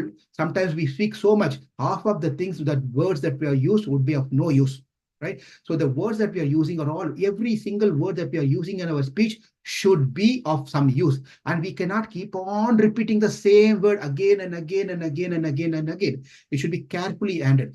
All these things are there in Hanuman. All these things are great. These qualities are there in Hanuman's speech. And look, when he's speaking, look at his face, look at his eyes, look at his mouth, look at his eyebrows. Those things are in its position. How nice he's not just jumping here and there and just doing all these things. And eyes are not wandering here and there. And eyebrows are not going like this, like this, like this, like this. He doesn't scream like how I scream. I mean, not Ramachandra, myself, I'm telling. He doesn't scream. He does not rush like how I do, always rushing the thing to get it done by the time. And still, I don't get it done by the time. I extend it to 2 hours, 3 hours, whatever it is. It is not the good way of speaking. If you want to know how one should not be a speaker, you can attend Tiruppavai from 5 to whatever the time that ends. 5 to. This person is giving a class every day, morning, central time, 5 o'clock. You tell that person to attend this class to know how not to speak. They can understand everything. And if you want to know how to speak, then you please turn the pages of Valmiki Ramayana, go to the third sargam and pick up the verses from 27 to 33. These 7 slokas, Ramachandra speaks how to speak. And all those things are there in Hanuman. All those things are there in one. Therefore, Hanuman is also in Kambaramayana. Hanuman is also said, Sollil Selvan. Sollil Selvan means the Hanuman is a Sollil Selvan who has a control of the word. He has a wealth of speech. Wealth of speech. That is called Sollil Selvan, wealth of speech. If you have the speech, you can just get all the work done. If you don't have the wealth of speech, then there is going to be problems in life all the time with ourselves, with our relationship with whomever we have. If you don't know how to speak, it's going to create problem. Therefore, it's very important we pray to Hanuman, my dear Lord, please bless me with a good speech so that I can engage my service of speech to attract people, to bring people, and not to chase away people by my speech. So we have to pray to Hanuman, and we can pray to this particular Gopi, ninth Gopi, by reciting this particular Pasuram. When we recite this Pasuram becomes a blessing for us to have a good speech from the mercy of this particular Gopi. Therefore, Sollil Selvan, I already spoke Selvan. Similarly, this girl that we are seeing here, naaudayaai, her speech is so great, is like Hanuman's speech. So what if she has a speech like Hanuman? Therefore, we need you. The point is, it's not simply telling you that you're very good in speech. The point here is you're such a very good speaker. You can speak so sweetly, so nicely, convincingly. Therefore, we need you. We cannot go leaving you aside because we could do everything. But if Krishna asks a question, challenges with challenging questions, then we don't know what to say. Even if we say, I don't know whether Krishna is going to accept. Therefore, it is you who have to come with us, and you have to come and convince Krishna so that Krishna can understand. It is easy to convince those who know nothing. This is a point, right? When you're talking to someone, you tell something, and then that person says, yes, yes, yes. You say Krishna is the supreme personality of Godhead. For example, you go to someone and tell, who's God? And the person is asking, sir, who's God? And I'm telling, Krishna says in Bhagavad Gita, Mattaha paratam na anyat kinchit asti dhananjaya. Krishna, there is no superior to me, no one is equal to me. Everyone, I am greater than everyone. Who's that? Krishna says it. And where it is said? In Bhagavad Gita. Oh, Bhagavad Gita. And I asked that person, do you want to have a Bhagavad Gita and try to research and find more about Krishna? And that person says, yes, yes, I don't know anything. So please give me that book. I will go take and read that book and come back to you if I have any questions. And that person takes. Why this person accepted Bhagavad Gita? Why did person say, when I said chant Hare Krishna every day this many times, and that person simply accepted? And when you give a service, that person simply accepts it because that person knows nothing. That person knows nothing. When a person knows nothing, it is very easy to convince the person. Here's the second category of people. If a person knows everything, he knows everything. When you speak something to that person appreciates. That person appreciate. This is second category of people. First category of people, they blindly accept what you say because they don't know anything. They know nothing. The second person of category, you give a, for example, if some of you are great people who falls into this second category, you are all falling under the second category because why? You have been hearing until today without failing, attending the 14th Pasara. That means you are all great devotees. Why you are great devotees? Because you know everything. When you know everything, then when someone is speaking who doesn't know anything, also you appreciate and understand, see this person with his limitation, with all the limitation that he has, he's still trying to talk something about Krishna. He's trying to talk about Andal. And then you're appreciating. Those who are the people who knows everything will appreciate everything. Even if there's a fault in it, they will appreciate that particular thing because they know everything. Here comes a third category of people. Third category of people is called half-baked. They have they think themselves that they know everything, but they are half-baked. That means they only know this much. They know this much, but they speak and do things so much as if they are Vashishta, they are Vyasadeva, they are Valmiki. Even Brahma comes and gives them the lecture, they will tell, what are you speaking? I have something to tell. You please get off from the swan and come and sit on the Vyasasan and then start giving lecture. When you're giving lecture, you have to talk like that. You have to do this one. You have to do that one. Actually, what you said about Krishna, I think that is what it is. And instead of Brahma giving a lecture, one of the audience will start giving lecture for 10, 15, 30 minutes. Over. The class is for, say class is for 5 to 6 or 7:30 to 8:30 or 7:30 to 8:30. We are all expecting the class will be ending by 8:30. But then one of the audience will start talking for half an hour. Class will go for another 30 minutes. And then another question will come, or another thing, another half an hour. So this person will take over the entire class. The speaker will think, now everyone is thinking, who's giving class today? Is this person supposed to give class or that person supposed to give class? Looks like rather that person comes and gives a class rather than this person, right? So this person is the person, even Brahma comes and sits and give classes. He or she will give opinion to Brahma and correct Brahma itself. Correct Brahma itself. So we should be understanding which category we fall into and how it's better always to fall into the position that I know nothing. What I know is little. Let me learn from this person who's trying to do something for my life, who's trying to add values in my Krishna consciousness. That person may have faults. That person doesn't have all the skills that he is supposed to have to convey the message to me rightly.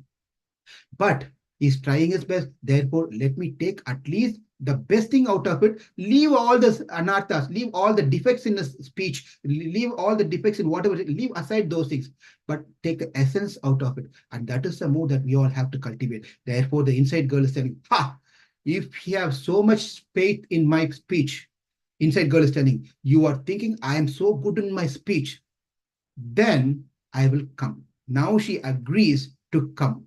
All this while she was not agreeing. When Andal said, naaudayaai, nangai, எழுந்திராய், நானாதாய், naaudayaai, now you are the only great orator among our 500,000 Gopikas. You are the best speaker.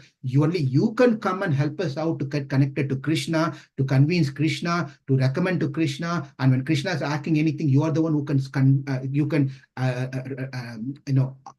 convey the message to Krishna, telling that no, what they are doing, this one, etc., etc. Therefore, we need you. We need you. Then this girl says, okay, I'm going to come. But before that, before I open the door and come out, please tell me, what am I supposed to do? I'll come. Okay, I understand at least finally that I have to go to come. You're taking me as a mediator in between Krishna and you, so I can connect you both and talk to Krishna and convince Krishna. But then what am I going to do now? When I come out, what is that I need to do? I need to, but I'm the thing when she asked this one, and that is when Andal is saying, Pangaya Kannane Padelo Empavai. Pangaya Kannane Padelo Empavai.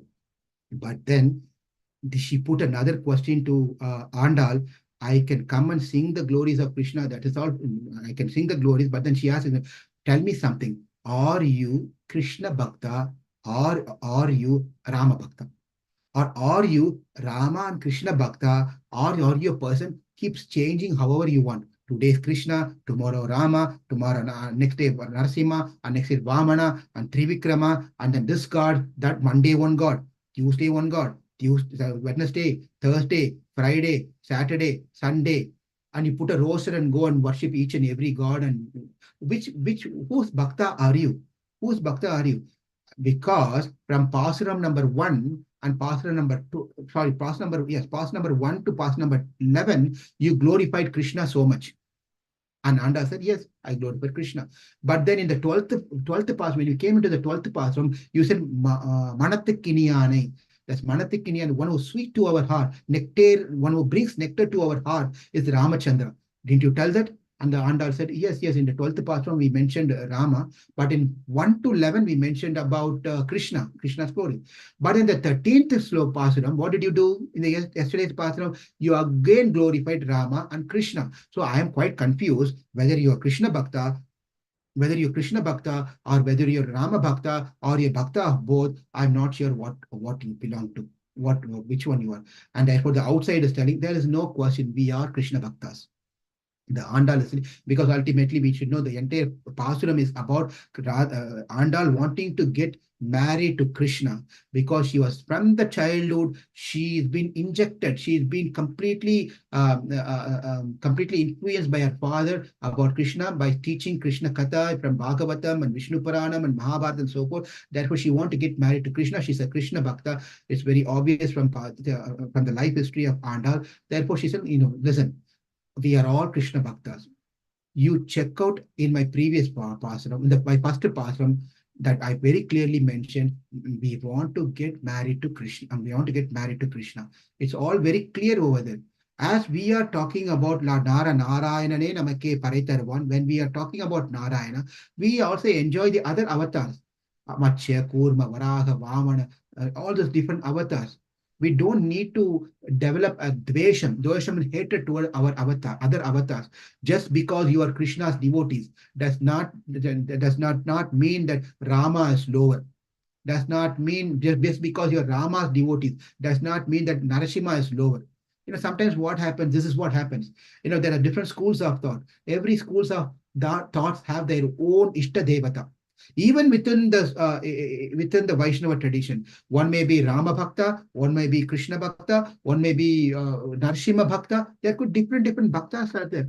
We don't need to get into the who is great, who is not great, and only Krishna is great, only Rama is great, only Narsimha is great. Therefore, this is what it is, that is what. We don't need to get into all those things. It's too early for us to even talk those things. It is not of our grade, our level to even discuss all those things. Therefore, Andal is telling that we don't need to develop dvesha means hatred towards other sampradaya or other people worshiping Ramachandra, other one is working Narsimha. We don't need to develop. We understand that everyone is one and the same. Everyone is one. Please understand, everyone is one and the same of the avatars. Not that we are also one and the same with the Paramatma. Not that all the Jivatma one and the same with Brahman. That is not what we are teaching here. Among the various avatars, they are all one and the same. It's the same Lord. So both Rama and so both Krishna, Narayana, they are all one and the same. But here the point, here they are one and the same. But what is but? But who you belong to? You're all belonging to Krishna's program. Krishna, we want to marry to Krishna. Fine. Then tell me how this Krishna that you're talking is Narayana and Rama and Krishna one and the same. How do you say that one? Therefore, Sangodu Shakram Enum Tadekkayan. Shangodu Shakram Enum Tadekkayan. Well, Krishna carries Shankha and Chakra. Rama carries Shankha and Chakra. Narayana is carrying Shankha and Chakra. Therefore, it's obvious they are all one and the same. They're all one and the same. Listen. Just because carrying Shankha and Chakra does not mean that they are Lord Narayana. The outside girl asks, what? Really? It's a unique ayudam, unique weapon to identify Narayana is Shankh Chakram. Shankh, Shankadari, Chakradari. Shankh and Chakra who bear Shankh and Chakra. Why do you say this one? Well, I know that there is one person who also carried Shankh and Chakram. Therefore, how do we say this is one, Krishna's only Shankh Chakradari? Who is the other person who talk? Poundarika Vasudeva. There's one person who pretended himself to be Narayana, who pretended himself to be Krishna, and he started posing himself carrying this Shankha and Chakra going everywhere. He is actually the Parabrahman. He is actually the Narayana. So therefore, just because carrying that one does not mean that one can call himself as Narayana. Then what she says is Pangaya Kannane. This is a beautiful thing. Pangaya Kannane. Well, if you don't trust those, you don't trust my word that who carries Shankha and Chakra is Lord Narayana, then Pangaya Kannane. Pangaya Kannane? What is Pangaya Kannane? A lotus-eyed one. Lotus-eyed one. Also, there's a quotation, many places Rama has been told as one who carried as Shankha and Chakra. Krishna has been told as one who carried in Shankha Chakra. What is in the Ramayana, where Ravana was killed by Ramachandra, Mandodari comes.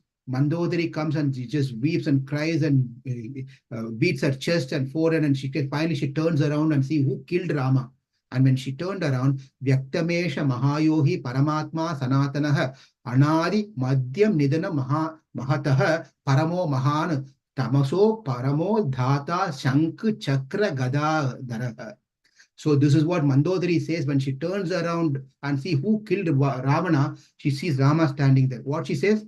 She says that Vyaktamesha Mahayogi Paramatma Sanatanaha. He is Paramatma, Sanatanam. He exists eternally, and Anadi Madhyam Nidhanam. He is the start, he is the end. We cannot find the start, we cannot find middle, we cannot find the start, we cannot find the end, we cannot find the middle. Mahatma, Mahataha Paramodh Mahan. Mahan, Paramahan is Mahan, is great. Tamasaha, Tamasam is beyond this tamas, the material creation, is transcendental. Tamasaha Paramo Dhata Shankha Chakra Gadadhara. That means even Mandodari could see Ramachandra with Shankha, Chakra, and Gada. Therefore, why don't we believe that Ramachandra is same, Narayana same, and then Krishna is same? Well, Krishna, when did Krishna carry Shankha and Chakra? Can anyone tell when Krishna carried Shankha and Chakra? And then she says that one of the gopis said, well, when you turn the pages of Bhagavatam, what happened is that when Krishna appeared, Tamadbudham Bhalakam Ambujekshanam Chaturbhujam Shankha Gadaya Shankha Gadhadi Udayutam. When Krishna appeared, he appeared with Shankha and Chakra, Gada and Padma. Srivatsa Lakshanam Kalashobi Kaustubham, Pitambaram Sandra Payoda Saubhagam. He appeared with a yellow garment, Srivaksha Lakshanam. He had the Srivaksham and the mole on his chest, and he appeared with all his ayudam. Didn't Krishna carry this one? Krishna carry this one? Therefore, Krishna who carries, Rama carried, and Narayana carried, they all one and the same. When he was born, Devaki saw, Vasudev saw, Krishna carried this one. Even Bhishma Dev saw, Krishna carried. When Krishna was rushing towards Bhishma could see that Krishna was with four-handed. Even we also see the story of where Krishna covered the setting of sun by putting the chakra over there before to kill Jayadratha. And Krishna also showed Vishwarupa Dharishanam with carrying the Shankha and Chakra to Arjuna. We can see all the another point that we can remember is even with Chakra, Krishna saved Parishit Maharaj. With his Chakra, Krishna said Ambrish Maharaj. Therefore, it's very obvious that Krishna, the one who carries Shankha and Chakra, is Krishna. The one who carries Shankha Chakra is Rama. The one who carries Shankha Chakra is Narayana. But all those things are very good. But as I told you, one can simply carry Shankha and Chakra and call themselves to be Narayana. Can call oneself to be Krishna. Like how Poundarika Vasudeva did. Therefore, Andal said, well, let me add you another attribute, another thing along with Shankha and Chakra, the combination of Shankha and Chakra, and with this particular attribute that I'm going to tell you, no one in the entire creation you can find a second person. No one you can find, not a second person you can find. Who? What is the attribute? Inside girl is asking, what is the attribute? The second attribute you're telling, Pankaja Kannanai. Pankaja Kannanai means one who has a beautiful lotus eyes. Lotus eyes. This one thing no one has. Lotus eyes, no one has. Whether the Lord takes Matsya avatar as a fish, whether the Lord takes avatars of Varaha, whether the Lord takes avatar as a Narasimha, doesn't matter what forms he takes, the Lord is always glorified for his lotus eyes. When he took Matsya avatar, it is said Matsya Komala Lochanaha. Matsya, the fish, we never seen a fish which is having a lotus eyes. You see all the fish have a round color eyes. I mean, the size, the shape of the eyes of the fish will be round in shape, right? We don't see a lotus-like eyes, but then when Lord appears as Matsya, a fish, it is said that Matsyaha Kamala Lochanaha. Kamala means again the lotus. Kamala Lochana means eyes. Kamala. When the Lord appeared as Varaha, Mahavaraha Sputa Padma Lochanaha. When the Lord appeared as a wild boar, a pig for that matter, as a pig, how was the size? When you go next time to India or when you go to any zoo, just look at the eyes of the pig, the boar, and check if it is looking like a lotus flower shape. We won't see that one. But when the Lord appeared as Varaha Dev, Mahavaraha Sputapatma Lochanaha, he appeared with a beautiful lotus eye. When Ramachandra came, Ramaha Kamala Patraksham. Rajiva Lokshanaga, Kamala Patraksham, Rama's eyes were so beautiful. When Krishna appeared, how was his beauty? How was his eyes? Tam Adbudam Balaka Ambujekshanam, very beautiful eyes. As the came is Ayagriva avatar, Narasimha avatar, you take any avatar for that matter. This is something very unique. One cannot, the Lord cannot hide himself unless he hides his eyes with some mask or something to cover his eyes. It's very obvious when the Lord can be identified easily with his lotus eyes. Now the question is, how did the Lord get a lotus eyes? How did the Lord get lotus eyes? This is again a bhava we should understand because the Lord is not get created. We all get created with a certain body. Our body and the complex complexion of our body, our shape of our eyes, our shape of our nose, our lips, size of our lips, and the ears, the height and the weight and the waist, everything is based on karma. It's basic karma.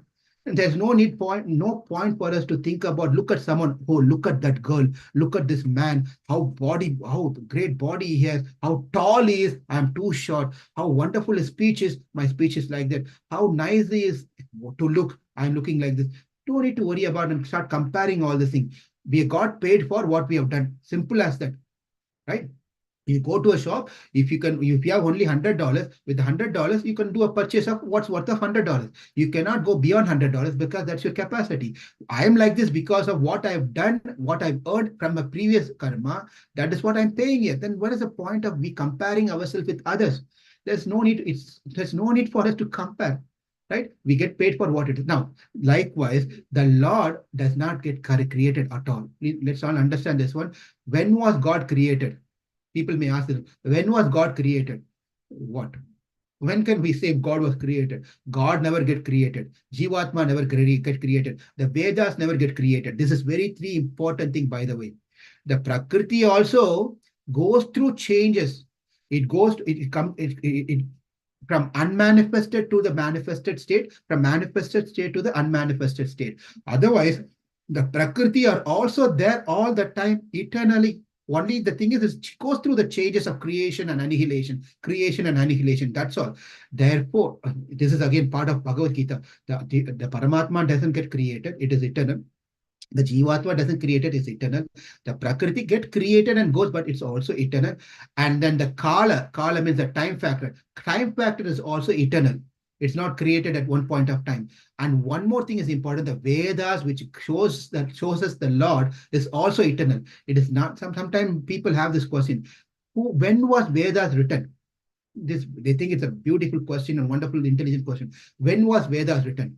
The answer is, it was not written. It was not Veda Vyasa who wrote the Vedas, Riga, Sama, Yajura, Atharvana. He did not write the Vedas. He never wrote the Vedas. Vedas are also eternally existing, Anadi Kala. We cannot trace back when Vedas, Vedas are eternal. Atma, Paramatma is eternal, Jivatma is eternal, and only one thing is not eternal, but one thing is as a starting point, but it has an end point, which is called karma. Karma doesn't, we cannot trace back when we started karma. This is a very important thing. We cannot go back when was the first time I started my karma. That is not been mentioned, that we cannot trace back at all. Anadi Kala, Anadi Kala. That's why we say Anadi Kala Karma. We cannot trace back when we started the karma. But the good news is that it is not eternal. To satisfy the criteria called eternity, that shouldn't have a starting point, it should not have an end point. Then it's called eternal. Right? The Jivatma is eternal, no starting point and no end point. Only body goes through changes. Paramatma is eternal, no starting point and no end point. Prakriti is eternal, it doesn't have a starting point and end point. Vedas are eternal, it doesn't have a starting point and end point. And Kala is eternal, it doesn't have a starting point and end point. But karma is starting point is there. The starting point cannot be traced. That does not mean it's eternal, because it does not eternally goes on forever in our life. It can end. If it is said to be eternal, we all can log off at this very moment. This very moment, we log off. We don't need to go to the temple. We don't need to chant. We don't need to come back again tomorrow morning, 5 o'clock Central Time, to hear the next beautiful, the last Pasuram of the sequence, 15th Pasuram. We don't need to do anything. We don't need to do a fasting of Ekadeshi. We don't need to read Bhagavad Gita. We don't need association of devotees. We can do whatever we want. Because why? Karma is eternal. Karma is eternal means what? Whatever I do, I cannot get out of this one. Luckily, karma is not eternal. That means we can end our karma. We can put a full stop to karma. That is the good news. When we read Bhagavad Gita, we can understand these things. What was trying to tell is the Lord's beautiful eyes. It's not something created. It is natural. It's swarupam. It's naturally it is. That is how it is. But for enjoying this particular lion, this particular lion, the question has been asked: how did the Lord get the lotus eyes? That's the question. So the answer is he got the lotus eyes. The eyes become lotus, like lotus eyes, by constantly looking at Sri Mahalakshmi, who is herself a lotus. Mahalakshmi is a lotus. This is all kavya. This is all poetry. We have to enjoy in that sense. Okay. Not that one particular time he didn't have he had a bullseye, and then after looking at Mahalakshmi, bullseye turns into a beautiful lotus. It's not like that. Please, kavya, you have to get into the bhava of how the poets are. So this we should understand that sense. Okay, please. So now, because Mahavishnu, Narayana, keeps looking at the beautiful lotus flower, which is nothing but Mahalakshmi. When you constantly concentrate on something, you become that. You become that. Therefore, as true, but this eyes he was looking at Mahalakshmi, his eyes have become like beautiful lotus eyes, like beautiful lotus eyes. And what happened? What happened to Mahalakshmi's eyes? Because she was looking constantly Krishna, Narayana, was dark in complexion. Krishna is dark in complexion. By constantly looking at him, what happened to her eyes is she has a beautiful black eyeballs. Why did Mahalakshmi has a beautiful eyeballs? Because she was constantly drinking the beauty of Krishna, who's dark in complexion. Therefore, her eyes have become darker, whereas Krishna's eyes have become bright color, the red color, like a lotus, because she was looking at Radharani, Sita, Lakshmi's beautiful form. Therefore, his eyes have become like a lotus eyes. Lotus eyes. Even this is quite interesting, where Shurpanaka went to complain about what happened to her by Lakshmana, who cut off her nose and ears. When she went and complained to her brothers, you know what she did? If someone has slaps on your face, you go to the cops, your police station, and they're going to tell you, who slapped you. I was walking on the street, sir, and this another guy was walking opposite me. He just come and slapped on my face and hit on me and pushed me off, went off. And the police is going to ask me, can you give me some identification? Can you tell me how he is to look? And we are going to tell he is 6.2 feet tall. He was heavy body. He was wearing a leather jacket with a dark blue color jean pant, and then he was holding a cell phone in his on one hand. Another hand, he was holding a cigarette, and he was coming. His eyes were small in size. You will give all this description. You will tell all this description to give the identification to the police so the police can run their report and find who that person and look for that person, right? So you're not going to tell that person, the police, when the police is asking for the information, you're not going to tell that he is 6 feet tall, so nice. He was handsome like a big shoulder. His biceps were so nice. The style that he was holding the cigarette, my God, so unique. The style he was holding that thing and the way that he was speaking was so nice with the cell phone. He came and slapped on my face. What? You want? We will not tell. We will add extra bad thing about that person he may not even have. But we are not going to definitely glorify that person, not glorify person. When Shurpanaga went and complained to her brother, Taruno Rupa Sampanno Sukumaro Mahabalo Pundarika Vishalaksho Chira Krishnan Jimbaro. He's telling to their brothers, I saw these two boys, young boys, very, very, very handsome. Taruno, they are in the exact youth. No, you see here, it's now has been a Dvija Vachanam has been used, not Eka. Dvivachanam has been used. Taruno, Taruno. That means Dvi, two, who is telling about Rama and Lakshmana. Sampanno, again Dvivachanam is being used. Sukumarau, again Dvivachanam is being used.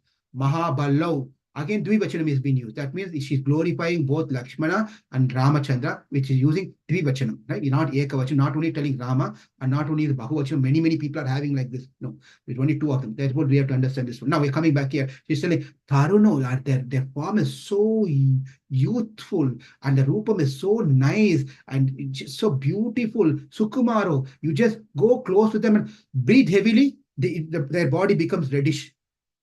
What? You just go and breathe little like that. That the air that touches their body, you can see it's become reddish in color.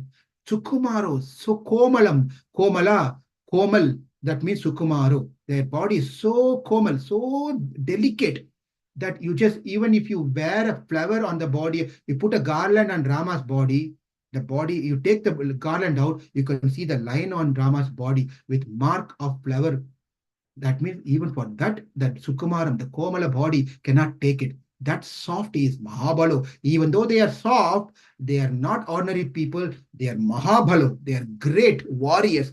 Pundarika Vishalaksho. You see, Surpanaga is reporting to a brother, Pundarika Vishalaksho. They have a beautiful lotus-like eyes. Lotus-like eyes. And the inside girl is telling, well, I understood now. Now I have to get ready and come out. And what do you want me to do? Padelor Empavai. Padelor Empavai. Let's come join us. Sing the glories of that Pundarika. Pankaja. Pankaja Kannan. Pankaja Netra. Loch Rajiva Lochana. Come and sing with us. Join us. As soon as this girl heard this one, she got up and ran, opened the door and got ready and joined the party and ready to sing. Now let's see the deeper meaning of this particular thing, this particular pasuram. O mediator, between the Lord and us, mediator, she's calling that girl as a mediator. Now for us, this is Acharya, a guru. We are praying to Guru, Acharya, or any seniors who are in that position of Guru. We are praying to them. Between Lord and us, that means mediator, please erase. You are the repository of knowledge. For in you, the paratantriyam, dependency of the God, denoted by the middle word namaha. Tirukkoil Chendru, you remember the word Tirukkoil? Tirukkoil, that word namaha represents over here. What she's saying is, you are the mediator. You are completely dependent or depending on the Lord. Paratantriya means completely dependent on the Lord, which is denoted by this particular namaha, maha, not for me. I am for you.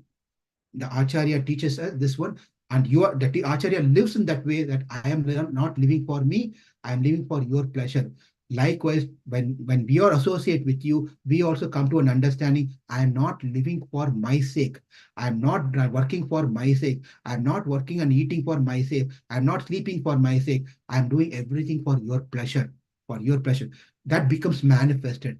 And swatantriyam, I am independent. I can do whatever I want. I can do anything. That will go away, dissolve. Paratantriyam comes, swatantriyam goes away. So you are the you are the mediator. So you please come in front of us. You are the repository of knowledge. You are fully depending on the Lord's mercy, dependent, and you got rid of self independent, swatantriyam. Those who have a knowledge of service to the Lord. Sheshatva Jnanam, Sheshatva means servitude of the knowledge of servitude, servant, and who want to attain their desire have gone to their respective temples to worship the Lord. They're already gone there. They're ready to go and worship there in that particular place. Even before we express our desire, you, out of your profound grace, desired our entire enlightenment and made a statement to that effect. What happened that in the previous night, before even we express something, you, oh girl, are the one who told that you are going to come in the front and wake us up and get ready and then take us to Yamuna Nadi. Remember that one? Likewise, what we have to connect that over here that, oh my Lord, oh my Acharya, oh my God, you know my heart in and out. You know what my desires are, what my liking are, what my desire dislikings are, how am I attached to the material thing, how much I'm spending my Krishna consciousness. You know everything in and out of me. Even before me telling anything, it is you who expect your our desire. You are profound with knowledge. You are with a desire of you wanted to enlighten us. This is all your word. Therefore, you have to get up and come. Are you not bound to the act of what you declared? You told something that you're going to take care of me. You're going to enlighten me. You did everything. You said all the things. But if you don't do it, it'll be really a shame. My dear sir, it will be really a shame because you said all these things. Oh, skillful speaker, even Ishvara is captivated by your speech. As you are the mediator, you are the central point for us. By your speech, the Lord will be pleased and the Lord will be captivated by your speech. When he gets captivated, then we are our deliverance is guaranteed and we will attain the Lord's lotus feet. Come and join us and let us all sing about Lord Krishna, who bears the weapon of chakra and Shankar in his hands and who has lotus eyes. He will see that our vow is successful. உங்கள் புழக்கடை தோட்டத்து வாவியுள் செங்கழநீர் வாய் நெடுந்தாம்பல் வாய் கூப்பினகான் செங்கல் பொடிக்கூரை வெம்பத்தவத்தவர் தங்கத் திருக்கோயில் சங்கிடுவான் போதந்தார் எங்களை முன்னம் எடுப்புவான் வாய் பேசும் நங்காய் எழுந்திராய் நான் ஆதாய் நாவுடையாய் சங்கொடு சக்கரமேனும் தரை கையன் பங்கைய கண்ணானை பாட ஏலோர் எம்பாவாய். Thank you all very much. Forgive me for any offenses. Thanks for tolerating. Andal Tiruvadigalai Sharanam, Embermana Tiruvadigalai Sharanam, Jiyat Tiruvadigalai Sharanam. Tomorrow is the last in the sequence of waking up the Bhagavatas, the devotees, the last gopis, the 15th Pasuram. In our count, it is the 10th gopi who is going to be woken up. Amazing, amazing Pasuram. Please join us tomorrow at 5 a.m. Central Time. Hare Krishna. Thank you very much.